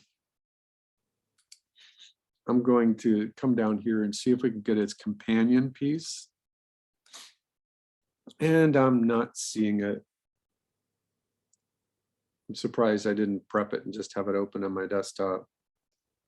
All right, let's just leave this one here. We already kind of know what that clumpy bit of smoke looked like on top of it. All right, so this is my layout. I'm just going to leave my layout on for one frame. And my smoke rough, what I'm going to do, well, actually what I'm going to do is I'm going to take this layout color, and I don't think you could do this in any other application. And I'm going to put an alpha on it, and I'm just going to make it really light.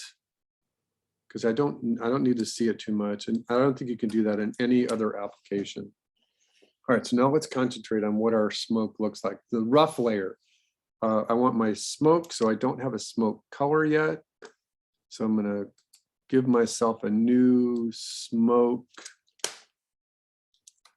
underscore rough. And I'm just gonna close this for a moment. All right, I'm working with smoke rough, which hasn't, oh, I wanna open it back up again because I don't want an alpha on this. I just wanna draw. All right, so now I'm gonna touch here and I'm gonna zoom in, and now let's draw our first keyframe. If we look at this, we can see that there's an outside node, and another outside node. So as we're sketching this in, we want at least to think about where these outside nodes move to. And again, we want a variety of shapes. So I'm gonna look at this, I'm gonna say, you know what, we want more of this smooth look here, but we want to add a little bit of clumps. So let's do both at the same time, where we have areas that are smooth and not a lot of details. I think it'll be easier to animate if we just kind of give ourselves just smooth shapes and just a few little places where there are some puffs. Remember that this is technically about a mile away. All right, so I'm also looking to see the general volumes.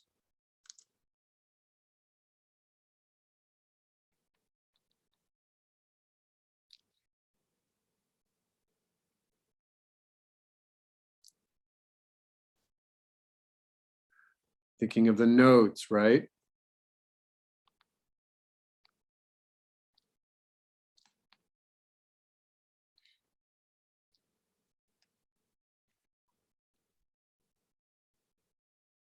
And this is my paint 2 line here. If I hold my shift key down, I can draw this line here just on my rough to remind myself that I don't have to animate anything outside of that field. All right, so that looks okay. This little thing, it's like, okay, so what in my layout, what I've got then, I'm gonna draw my layout is that I'm gonna consider both of these to be node X. And node X, and I'm gonna put the arcs of motion in red on my layout. So this node X is moving up to that position. This node 0 is gonna move this way.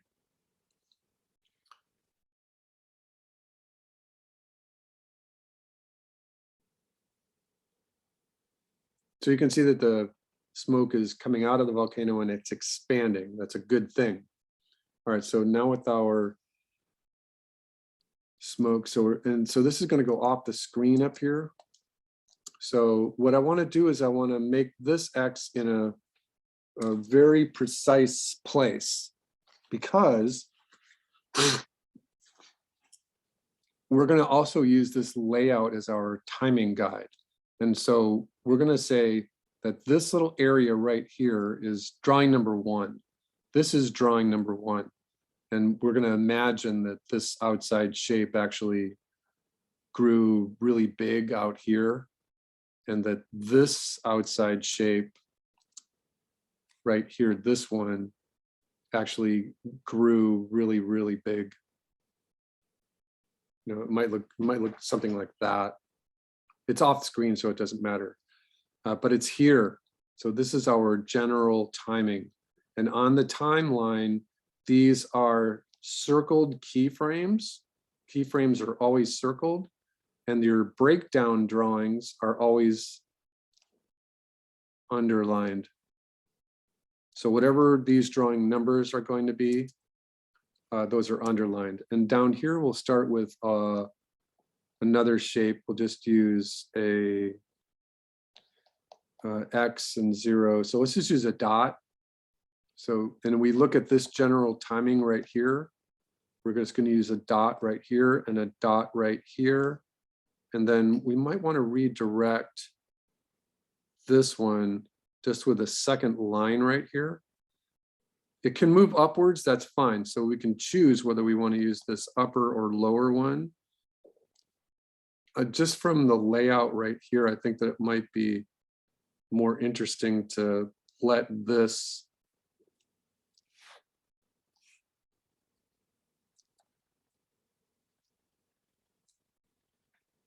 grow, and on the keyframe, we'll let that grow as well. Remember, this is just rough. I think it looks a little better. All right, back to the layout and the timing here. So these are going to be our keyframes. These are circled. And our breakdown positions are going to be here, right in the middle. And let's try to do this with 8 drawings. So our chart is really going to be drawing X, circled, going back into the same drawing X.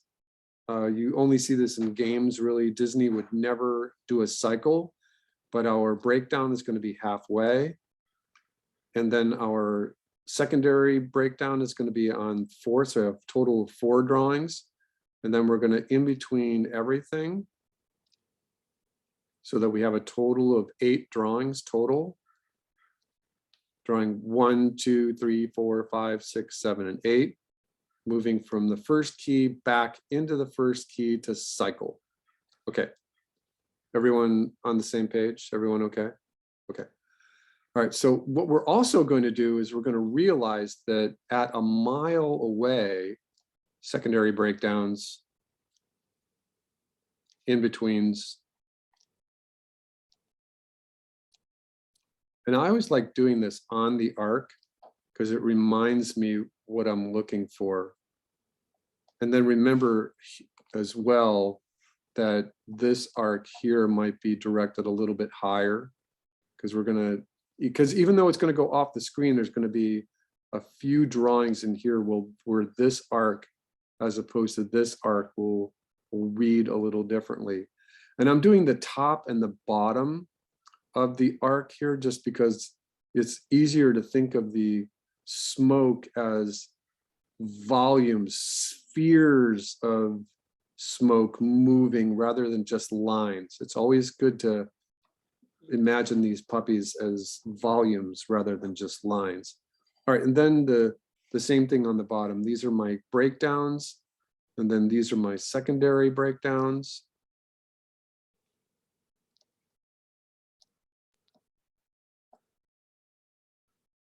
Keyframe. Let me make sure this is precise on the bottom. Those are my keyframes. This is my breakdown. These are my secondary breakdowns. So I missed this one. Secondary breakdown. Put that one over here. You'll need it. And then little dots where your in-betweens are going to go.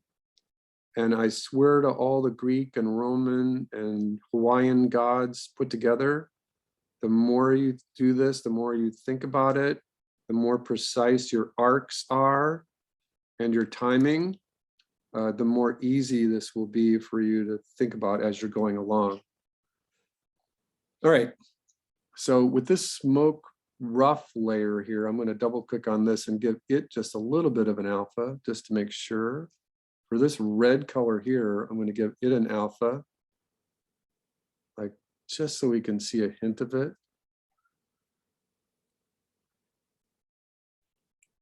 And the layout, I'm going to bring it down even just a little more. And our smoke rough color then is the thing that we're working with right now. All right, so let's take a look at our shapes here. I think it'll be okay. Let's get this back in our eye. We might want these little holes in there. So if we think about a hole being like maybe right here, then this one is the left of this main keyframe. So we want to start it here. And it's going to be the left of the keyframe. So we'll start it here. All right, and now we're ready to think about our main drawing. What we can do here is we can just do the first breakdown, but in order to do this in a logical kind of way, let us hold this drawing for 2. Let us think about the timing here. Let me go back over the layout, and let's put our just initial timing on. We're gonna have 8 drawings, a total of 8 drawings on 2. So this is gonna be drawing number 1 circled, and then our breakdown is here. It's gonna have an underline. So this is 3, 5, 7, 9 is the principal breakdown. So just leave it with the underline. I don't put a underline on the secondary breakdowns because that can be confusing. So just use keys and breakdowns. 11, 13, and 15, which lasts for 2 frames. So it'll be on the timeline for 15 and 16. And so let's go, our drawing number 9 is what we're looking at. So we're going to go out to frame number 9. And I don't think you can do this in any other application, but I'm going to hit this button right here. This button right here says add an empty drawing, because if I didn't, it would give me, it would hold this first drawing for way too long. I'm going to take our layout out to frame 32 and hit F5 on the keyboard to extend the exposure. And I'm going to go to drawing 9. And I'm gonna remind myself that the layout is still very rough. So before I do anything, what I'm gonna do on the layout drawing is transfer the keyframe just as we've locked it in here with smooth and little rough edges. It's because we need to know where the first keyframe is. So I'm just going to copy this quickly. I'm using the same color. And because I'm using the same color, I just want to be methodical and make sure that I've copied all these lines back on to my layout, progressing from left to right.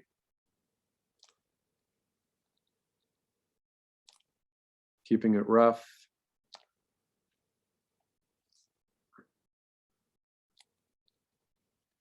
And right about there, my hand decided that we are going to go with that upper arc for the top. Right about here, I'm worried that these 3 shapes are repetitive, medium, medium, medium. And so I might change this to just give myself a bigger medium right here. Again, this is the layout. So if I want to adjust this on my first keyframe, I'm going to have to put that on the first keyframe and erase the little bit so that we're not confused. And then I'm going to have to go back to my layout and erase that little bit on the layout. You just don't want repetitive shapes. This is a little bit repetitive. It's okay. So now what we want to do is do our breakdown drawing. And our breakdown drawing is here. It's drawing number 9 from our chart.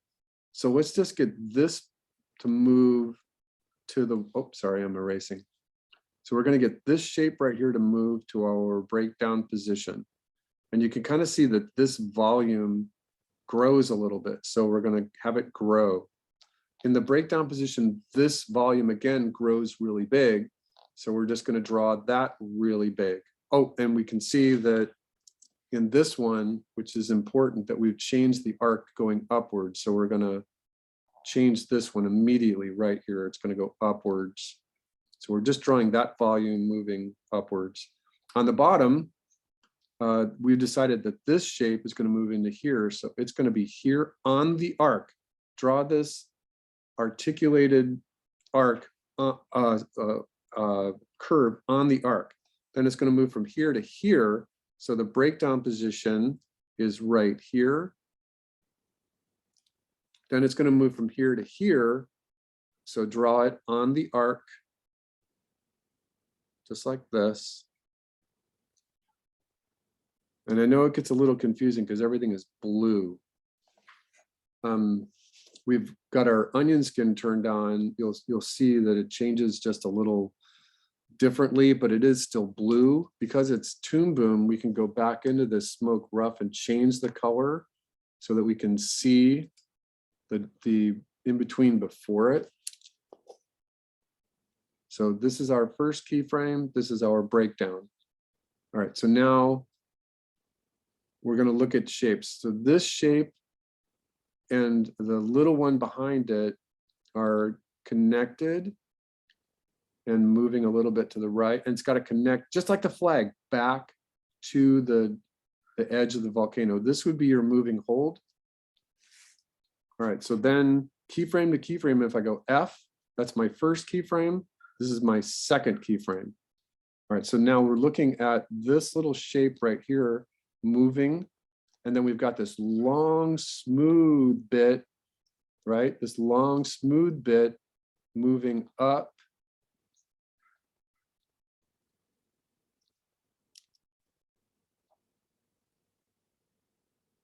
There's a place to put this, all right? And then this shape has this going for it, so that's moving upwards. All right, so let's look at our underdrawing here. We're on our first frame. Now we're going to go to our second frame. This is our breakdown position. So you don't want these two lines. There's a line right here, an outside curve from our first keyframe. We don't want our breakdown line to be right on top of it. So I'm just going to draw something new and back to the paint to the moving hold. All right, so this line, this volume here is moving into this position. And so it's got this little swing right here. It's got a small, medium, and small. So small, medium, and small. All right, so now we're going to do this shape right here, this little, I don't know what you would call that, mushroom shape on the second keyframe. Oops, hold on a second, I did something. There we go. All right, so what I'm looking at is this shape right here moving to the right. Again, this shape right here moving to the right. So it starts here and it's going to move like this. It's getting bigger. And we've already decided that this keyframe is moving into this shape here. So all we have to do is connect it. I'm going to turn my onion skin off. And I'm going to turn the layout color down. Let me turn this off for just a second.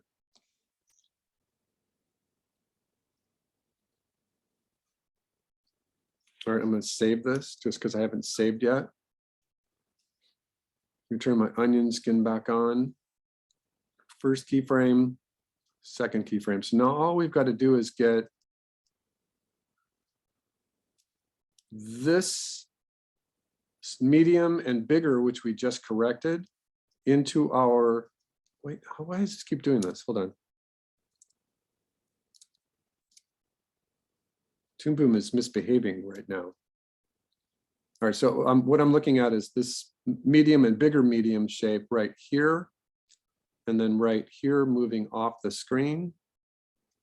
If I wanted to get that even more precise, I could bring it down just a little bit because it's belonging to this. All right, so now what we've got to do is we've got our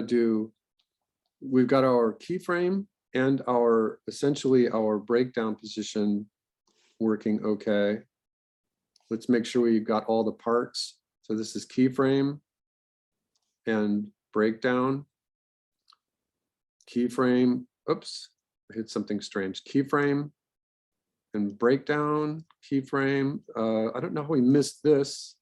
So let's turn our layout back on and get this in there. All right, on our keyframe, I want to make sure we didn't miss anything from the layout. We did, we missed this line here. And for whatever it's worth, we want to, our paint 2 lines just outside the field. All right, that's a good start with on the breakdown drawing. With the layout turned off, let's see if we missed anything.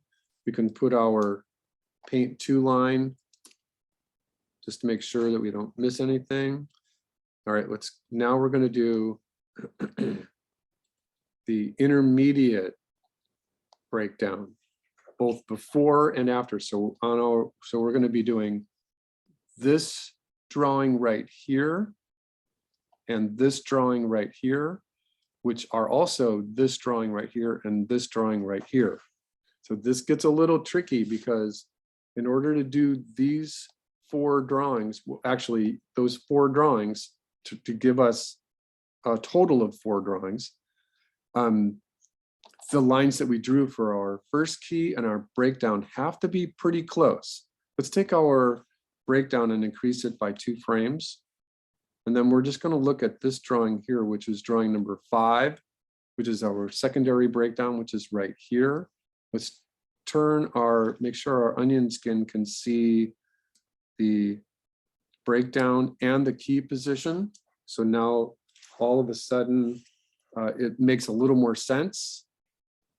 Oops, I did a wrong thing here. See what happened? I started drawing and I filled in the extra frame. I don't want to do that. So with this, I want to add a blank drawing.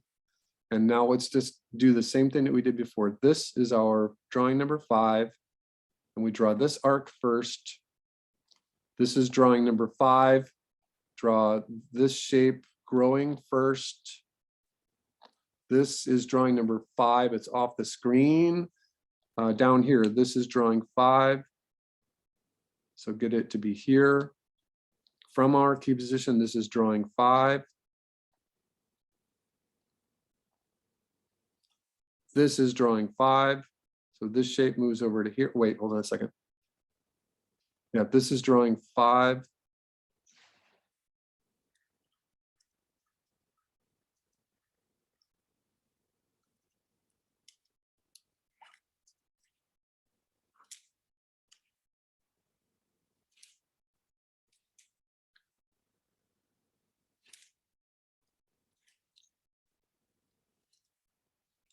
All right, let's keep in mind what we're doing. We're going to use our F key to go to the first keyframe, and then we're going to go to the next keyframe.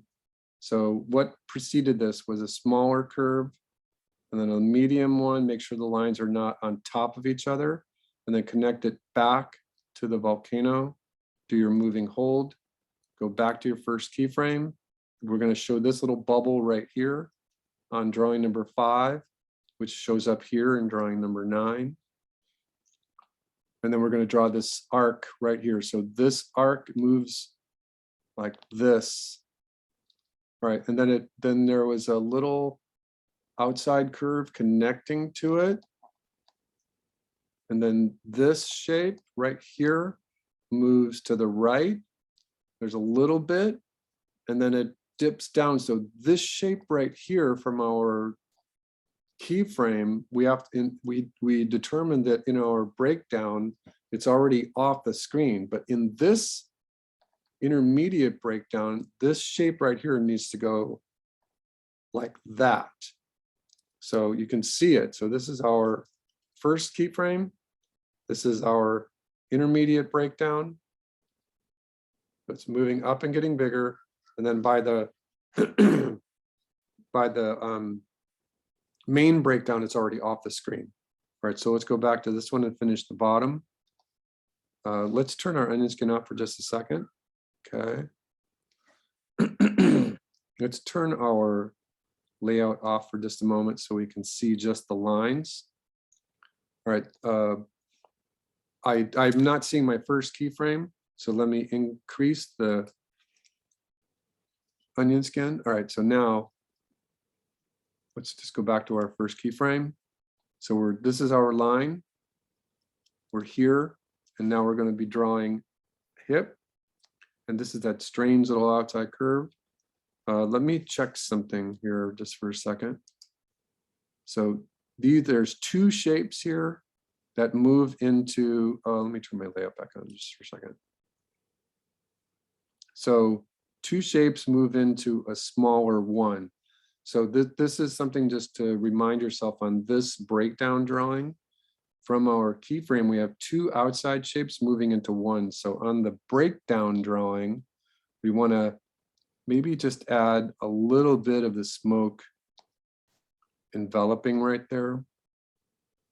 And then we see from our first keyframe that there's like a little hookup that copies this little arch right here. So our arch is here, and there's a little hookup right there. Again, our keyframe is right there. So let's make sure that you're not confused.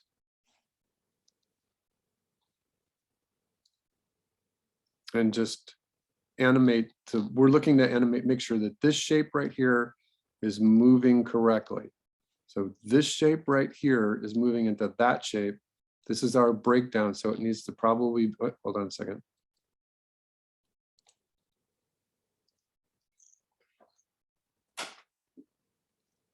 It's hard to do this sometimes and talk at the same time.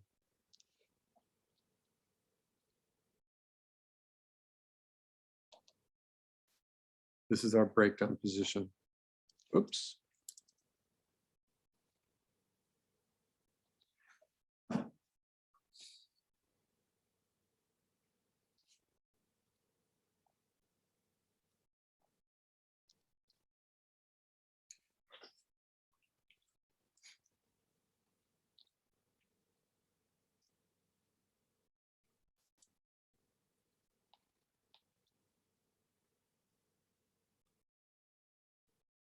All right, so one thing at this point that you can remind yourself is that I'm looking at my very first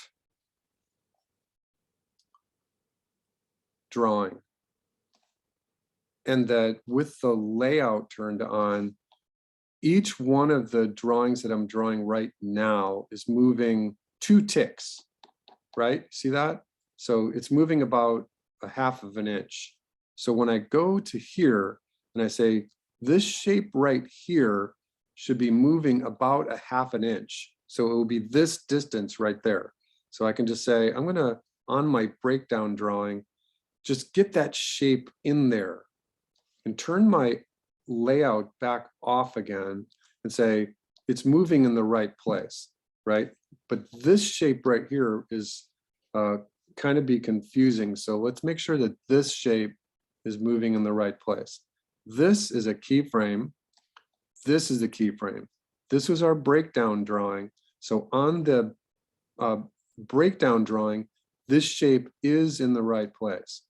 So on this drawing, with the layout off, this is in the wrong place. So we're going to have to tweak that a little bit. In order to not be confused, we can either scrub, or with Toon Boom, we can just circle and delete.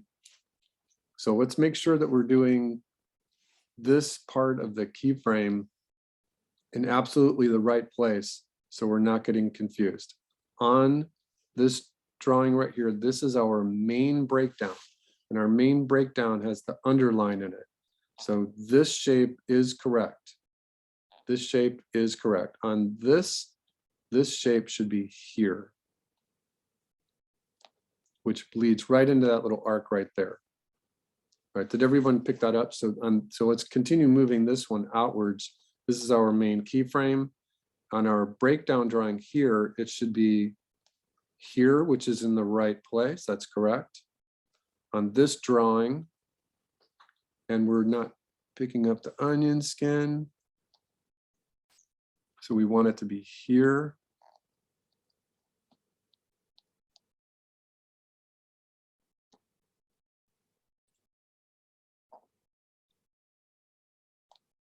And let's just get this little shape right there. All right, so then we see that the outside, there's 2 little outside curves right here. So make sure that they're not on top of each other, and just get them to go off the screen. And let's see what this looks like just with the first keyframe, onion skin off, first keyframe, and then I'm going to hit G to go to the second intermediate breakdown. I'm going to just do this manually. Breakdown, intermediate breakdown, breakdown. It is moving correctly. So before we do anything, what we would like to think about is an aesthetic here. So on this first rough, let's just kind of touch up a couple of lines. Let's get rid of this. Momentary select, delete, intermediate breakdown. Let's fix this, go back to the first one. I see that there's like a little wiggle right here. This could use a little love. And then our breakdown. That's fine. All right, so now let's do the other one. Let's do the other, this secondary breakdown after the main breakdown, and that is drawing number 13. Make sure you're on drawing 13, create an empty drawing. All right, so now what we need is our layout. We're going to animate from this drawing back into our layout. So with the onion skin turned on, we're moving from the purple back into the red, purple into red. Here I've added the drawing so that there's no drawings in between right there. That's good. We're on drawing 13. We're right here. If you want to, you can make sure that you're limited. You know that you're doing the actual correct drawing by limiting the distance of your layout, but that's okay. Now what we're going to do is just do the same thing that we did before. We're going from the purple, which is now the red, into the layout. The layout is the purple. So we're going here, and this becomes a little easier. The more precise you are, the better this is going to be. Follow this shape, and then the red into the purple. So this is our intermediate breakdown position here. We've got a nice little outside curve here. And then we've got that arm, we've got that swing happening. The swing is going to move from this position here up. So let's not get confused.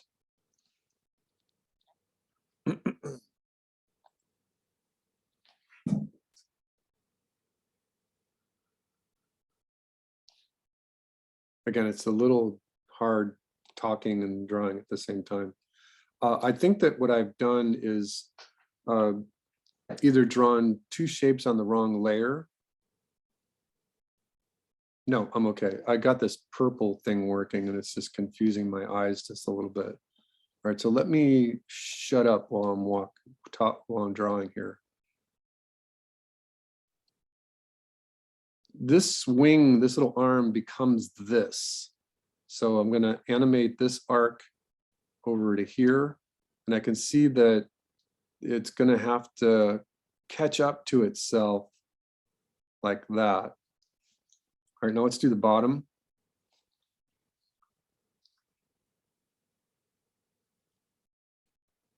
We're moving from the red into the purple. So follow your little mark on your secondary breakdown here.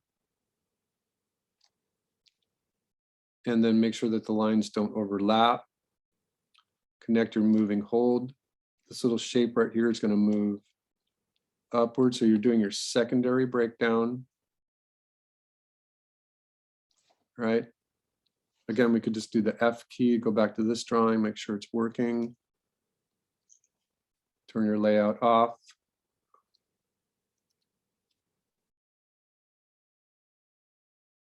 All right, so now we got to do this line right here.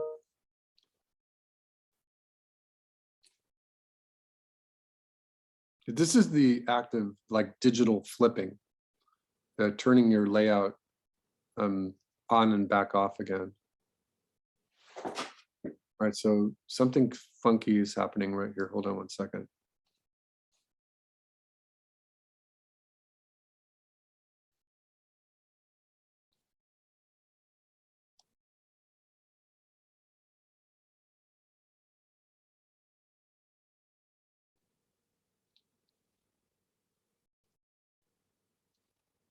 All right, so let me get the outside volumes working first. We're working on this I'm following the secondary breakdown here. The secondary breakdown would be off the page over here. Let me make sure that's working correctly.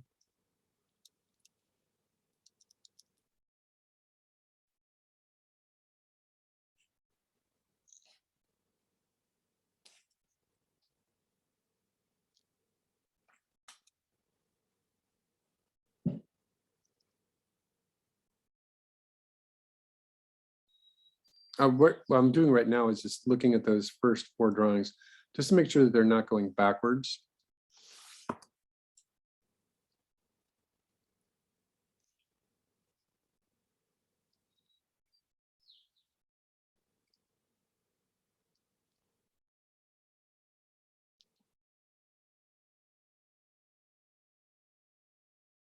All right, my intuition is that's going to be a little funky, that little line I just drew right there. Let's just see if it works. Secondary breakdown.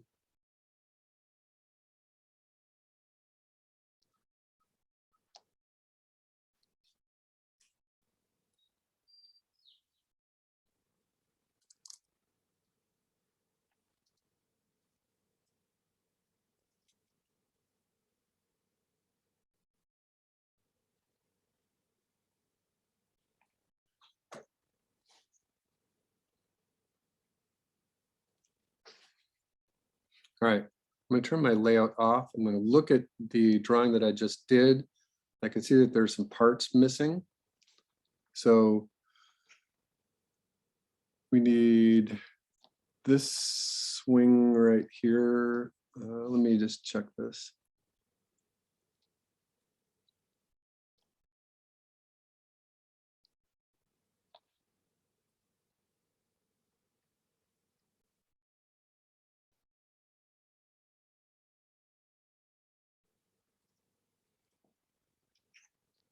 All right, so, and I'm spending a bunch of time making sure that these volumes are moving in the right way, because if I don't get them right, then all of these all these in-betweens will be screwed up. And I don't want to, I want to make sure that my main drawing is fine. It's right off the layout. My in-between is fine, it was working. This first intermediate breakdown, it's okay. You know, it's okay. It's a little rough. It's okay. And this one, I'm worried about this little swing right here. You know, it's moving backwards. That's what it's happening. So I got to fix that. That's what I get for trying to animate and talk at the same time. So this shape on this drawing needs to move to the right. So I did something wrong.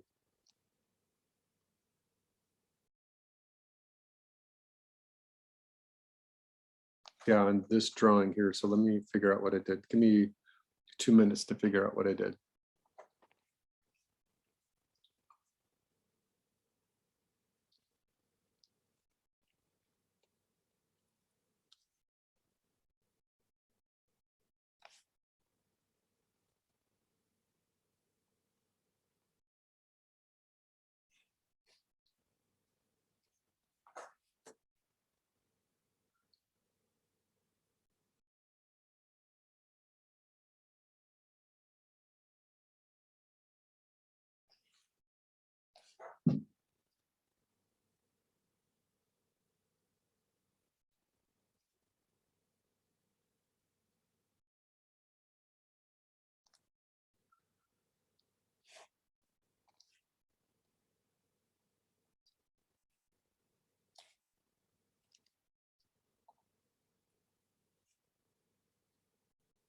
All right, I can see that this whole thing here is wrong.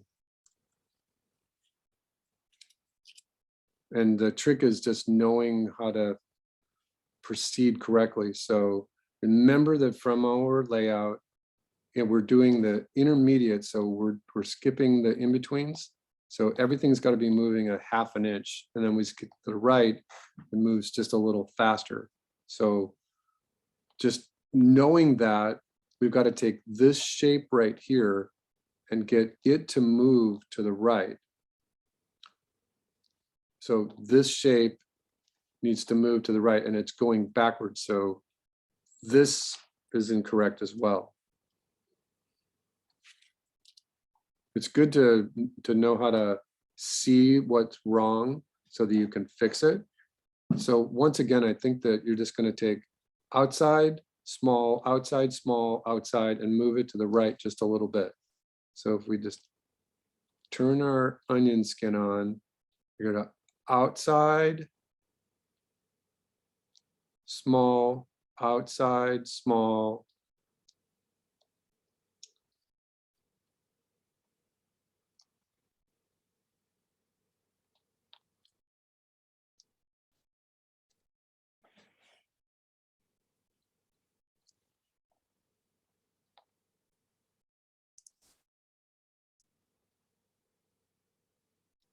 And then this one is outside, small, and I'm just gonna move it off the screen like that. All right, so now we can see this one.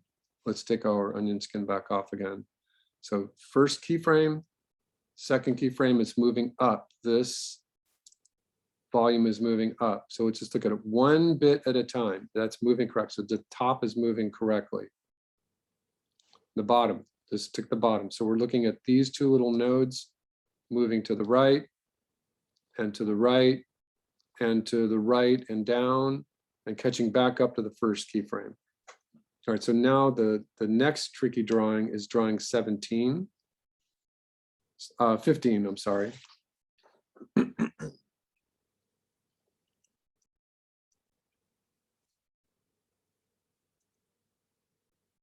So this is drawing 13. And then hold on a second. 1, 3, 5, 7, 9, 11, 13, 15, 17.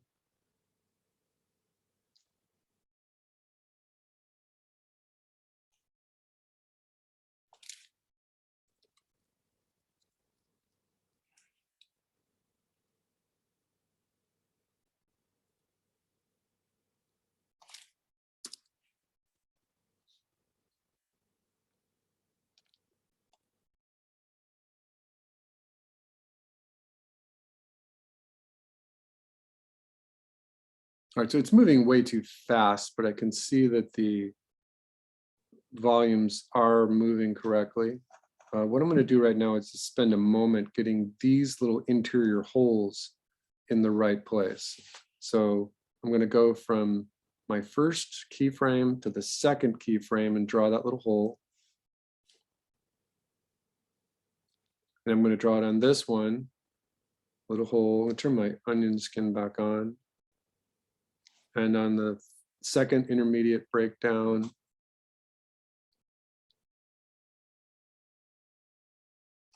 and then on the first keyframe, that hole is here. Now I have to repeat that second presentation of it here.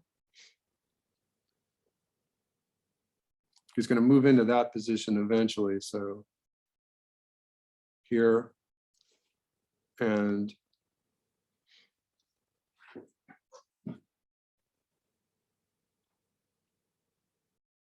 it looks like it went away. It can't go away.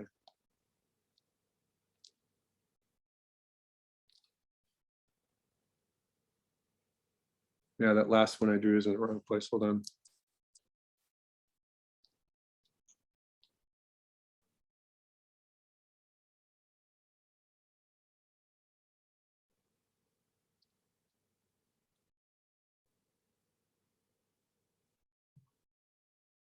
Red to the layout.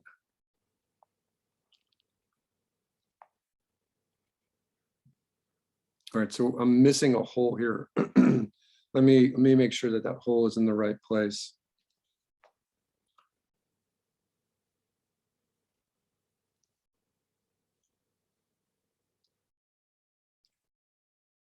So my intuition is I'm animating it here, but I believe it might look like it's going to go backwards. I think it's okay. I think that what we need to do is on this drawing here, I think it needs to be over here. And then on this drawing, we need to introduce the new hole so that we don't miss it. So we just introduce it there, and now we're going to put it here. We've only got 4 drawings. So let's make sure our hole is actually moving correctly. I think it's moving okay. Remember, it's on 4s and it's moving really fast, but it is moving correctly. There's something funky happening with Toon Boom. If you use your F and G keys, you're supposed to go to the next keyframe, but it's not going to the next keyframe. It's going to the next blank frame. And so it's kind of bugging me. I'd rather be able to just flip it. So I have to hit my keyboard twice.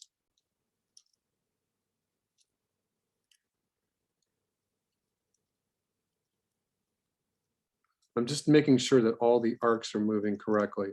So there's something funky happening right here on this breakdown that goes into this one that leads back into the first one. So on this drawing here, what I think I'd like to do is redirect this just a little bit. And the reason for this is because it just didn't quite match the keyframe. This is my first keyframe. So what we were looking at is this shape right here didn't have anything to animate into. I'm talking specifically, this shape doesn't have like a mushroom shape out here. It's actually animating into this shape. Oops, sorry, if that makes any sense. So from this shape, we're gonna have to animate it from the inside curve into 2 outside curves. So we're just going to follow it, and then we can create the first outside curve here, and then continue the outside curve, and maybe just kind of touch this up a little bit. And then on this one, make sure, so let's see if it just, that corrects it. So I think that corrects it just a little bit better. So on each one of these drawings now, what we'll do, this is our first frame is fine. This is our first intermediate breakdown. Let's just make sure that we define these shapes a little bit more clearly. Our first breakdown position, you know, this is looking a little funky right here. I think I want to add in a little bit of a outside curve. Let's go back here. That's fine. And then this one, let's add that outside curve here. And this drawing looks okay.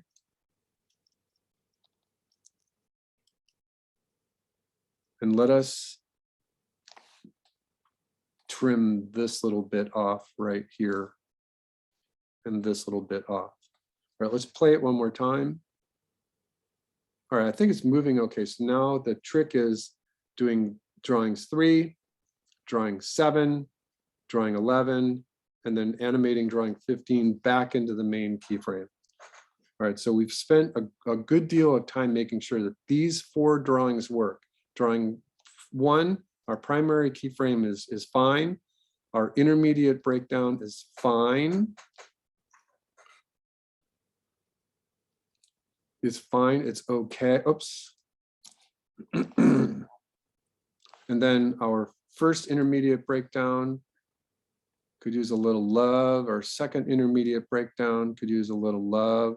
There is a thing in animation that doesn't get said a lot, but at this point, it kind of makes sense to make sure that these 4 drawings are really clear, because if they are clear, then it makes doing the in-betweens just a lot easier.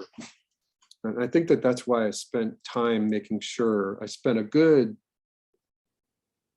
40 minutes making sure that these 4 drawings are working, because now that you get here and you turn our onion skin back on, you can see that it's now easier to follow those shapes. It's much easier. We should be able to do these 4 drawings actually rather quickly.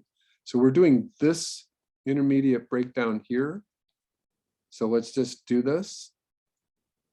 Remember that that's how you always do an in-between, is you get those arcs in there first.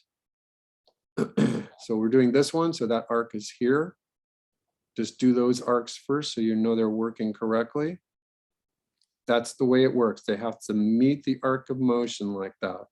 So this one is just going off the screen. All right, small, medium, back to the paint 2 line. You can always redo the paint 2 line. This little shape is moving into this one. There's your swing. And then match the swing back up. These 2 shapes are in betweening. This shape is getting broken up into 2 smaller shapes. Here's a big swing right here.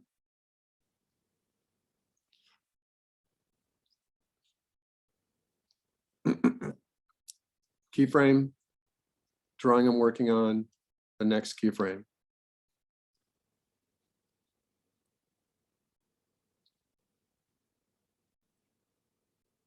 Something's not right.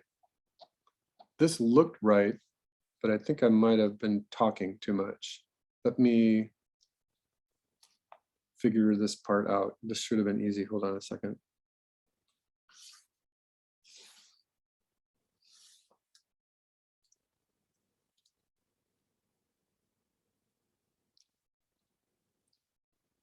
Oh, I think I drew this going backwards.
All right, next one.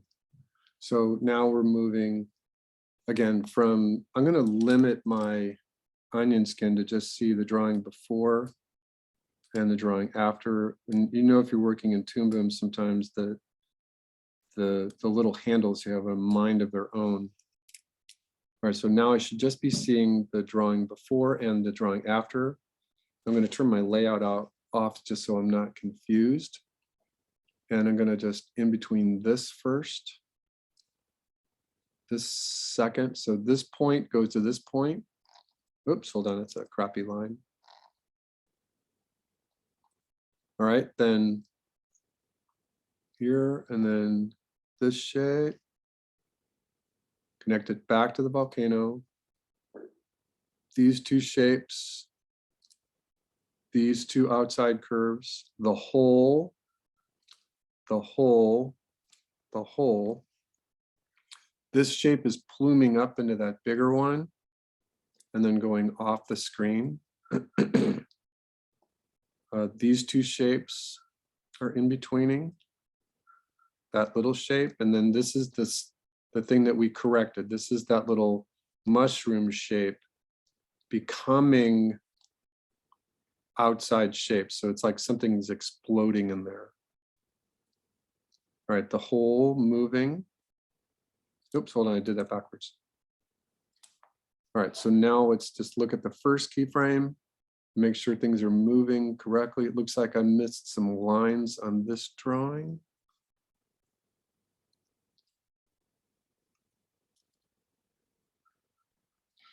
This is animating straight ahead. So if I'm doing it like this, I'm just animating literally straight ahead. I'm just first keyframe, second keyframe, third keyframe, because actually now they're all becoming keyframes.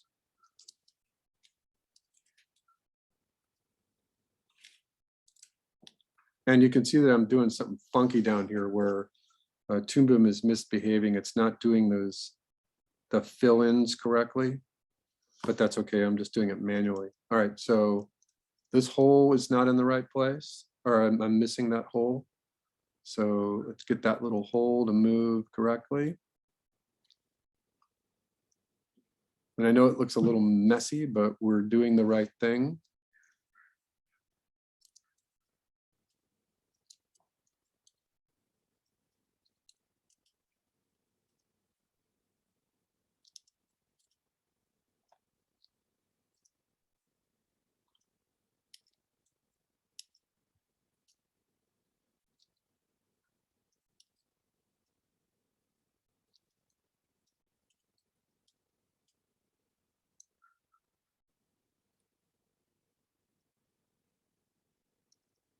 All right, so this is my first drawing, second drawing, third drawing, hole starts, continues up.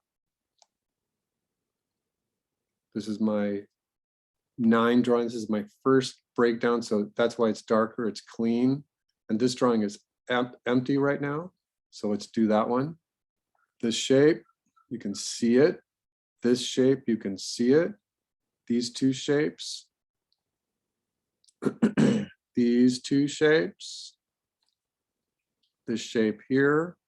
That little mushroom shape is now becoming the outside curve and another outside curve. And now this is the last time we'll see that little top of the mushroom, our holes.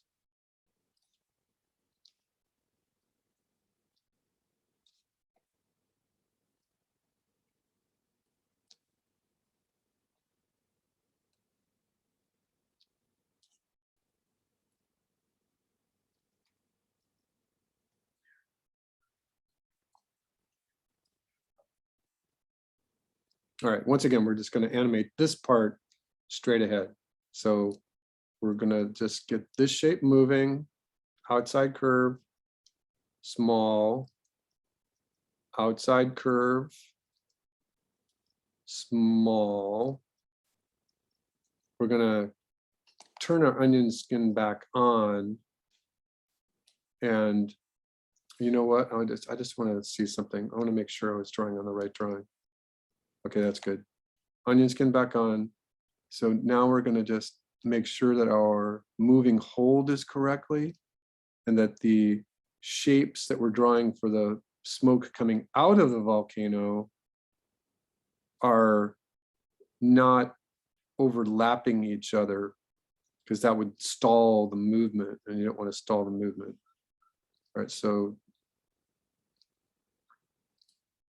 right, so let's just take this, increase it by a frame, take this, kill this, and then this one you're going to animate from this drawing into the layout. So we're going from this drawing right here, from this drawing right here.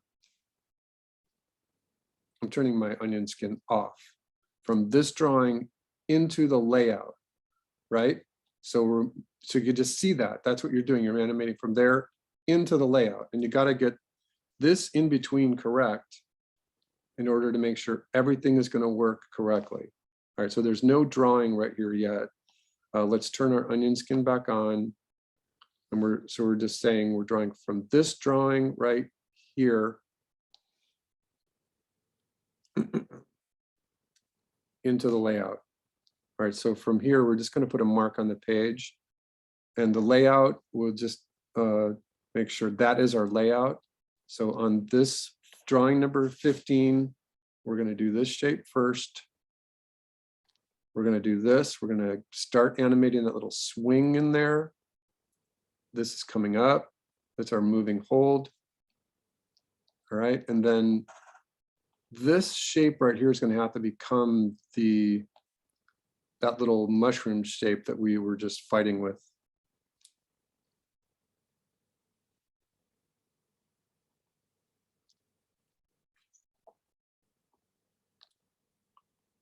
All right, so there's a couple of things that need to be mentioned here. And that is that this drawing that I'm doing right now, it should be fairly easy. We're going to go backwards a drawing, forwards, we're going to increase this by just 1 frame so we're not in trouble. And we're going to just look at our animation as it goes straight ahead. So I'm just gonna go keyframe layout off just for a moment. Keyframe, keyframe, keyframe. They're all becoming keyframes, and this one's not done yet. So we want to make sure that we're moving from this drawing into the layout, so we can keep turning the layout on and off. So this shape right here is going to have to come out over here.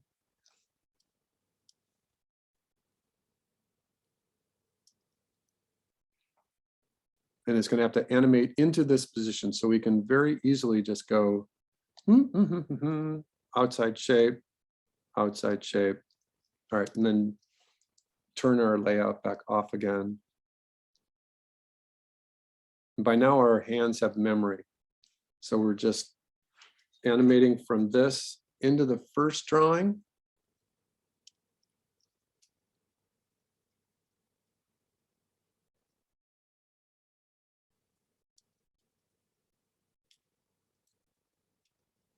I'm looking at this little mushroom shape.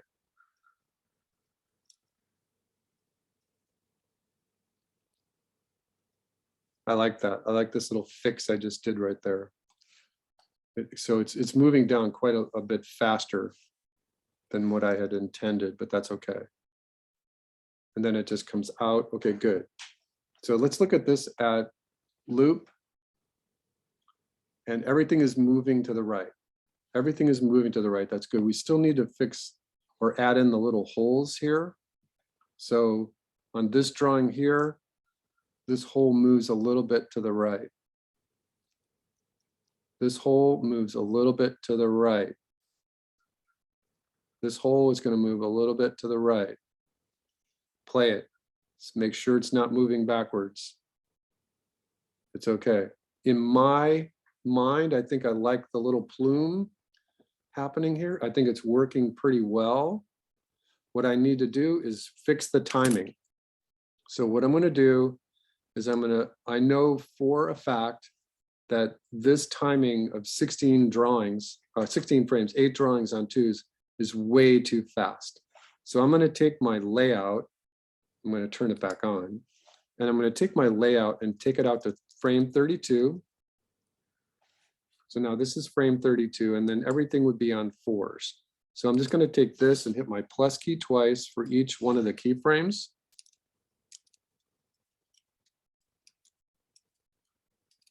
And play it. So I've slowed it down by half. And it's still too fast. So now I'm going to stop the playback, and it's 32. Now I'm going to take my layout out to 64 frames. I'm going to have to move my handle out here.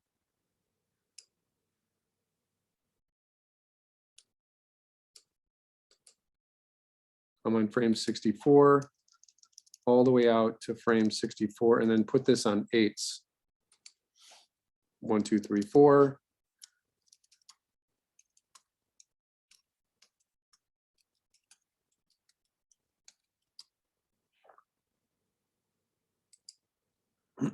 Actually, got an extra frame in there. All right, so now I'm going to save this and play it. So now our keyframes are on 8s. And I've got it limited. Hold on a second. I want to stop at frame 64. All right, so now it's moving a lot more realistically. Nothing is going backwards. There's a place here that needs to be fixed right there. But it's looking a lot more realistic. And I spend an hour making sure that those 8 drawings were in the right place.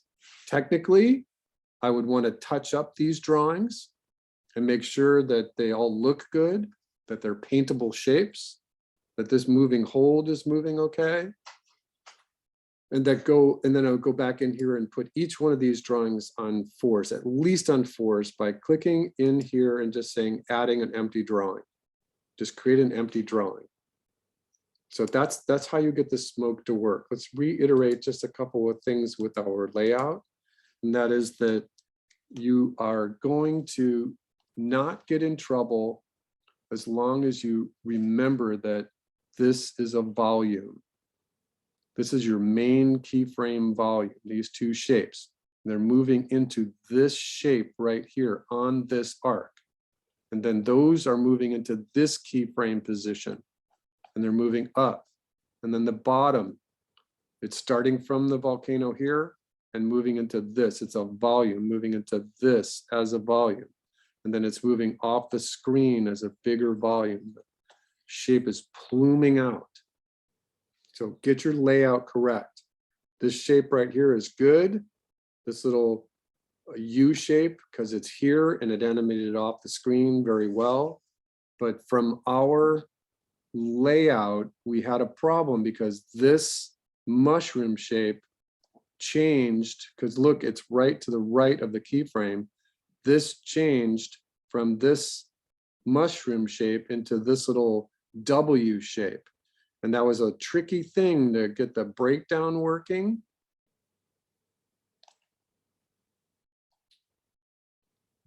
To get that little weird shape working on the breakdown, and then becoming the outside curve. So remember that this is being recorded and you can just kind of go back and look over it. But remember, volume, arcs, keyframes, timing. We started with 8 drawings, and instead of drawing 17 now, we've a total of 8 drawings on 2s. Now we've got 8 drawings on 8s, which is 64 frames. And in my mind, I think that you would look at this and go, you know, it's moving fairly well. It's fine. The smoke is a mile away. It's a very energetic smoke. What would it look like if each one of these keyframes was on 16 frames and really slow it down? This is fine. It's cycling correctly. The drawings are a little rough, but they're moving correctly. There's some places that still need a little bit of touch up before I would go do these technical in-betweens, but that's how you do your smoke. I'm going to save this, come back to Zoom, and just have any questions for the last minute here. Follow your reference from your Pinterest board, right? That's where we started from. And then make sure your layout, it should not look just like mine. Make it whatever you want, but that's how you do the 8 drawings to get a smoke to cycle. And then you change it from 16 to 32, from 32 into 64 frames. And you should get a nice smoke animating for your volcano. Okay. Thanks. And it has to be a volcano, right? No, but the outline does say that they want eruptions and lava. So I just put those together and I didn't want to get myself into trouble. What are you thinking? I was thinking like smoke from a chimney, but at the same time, if it's going to be more beneficial So, to do it with a volcano let me- because of the future projects, I'd rather So let do me that. just put this out there for everybody. If you really want to, you can do each one of these as a standalone animation. And you can do the smoke coming out of an industrial chimney, and you can copy and paste it. Next week, I can show you how to copy and paste the cycle in Toon Boom, and then start and end the cycle at a different place and time on the timeline. It's not that hard. And then you got 2 smokes that are identical, but they're different timing. Yeah, you can do all these as a standalone and then put things together for your final. But for me, really, the reason why I wanted to combine them is, especially for this spring semester, is that you have something for the spring show. Because then you have 2 clear, clean pieces for the spring show. And if it's done well, it's a show reel piece too. You can, then you're working and putting all these pieces together week by week, and then by midterm it's like, oh, I've got this thing, right? So this technically isn't due until midterm. That's the other thing, is that, yeah, we're working on it, but animation takes a little bit of time, and I'm not going to like give you your D grade next week because it's technically not due until week 8. You've got a couple weeks to think about this, and yeah, if you want to, you can put these on separate individual pieces. That's fine. It's up to you. You just tell me what you would like. The default is to start combining them now so that it's more of a, oh, wow, that's really cool. How'd you do that? You know what I mean? Yeah. All right, definitely. so go back to your Friday, have a good weekend. And stay hydrated, everybody. Yeah. Okay, All will right. do. All right, we'll see you next week. All right, bye. Ciao.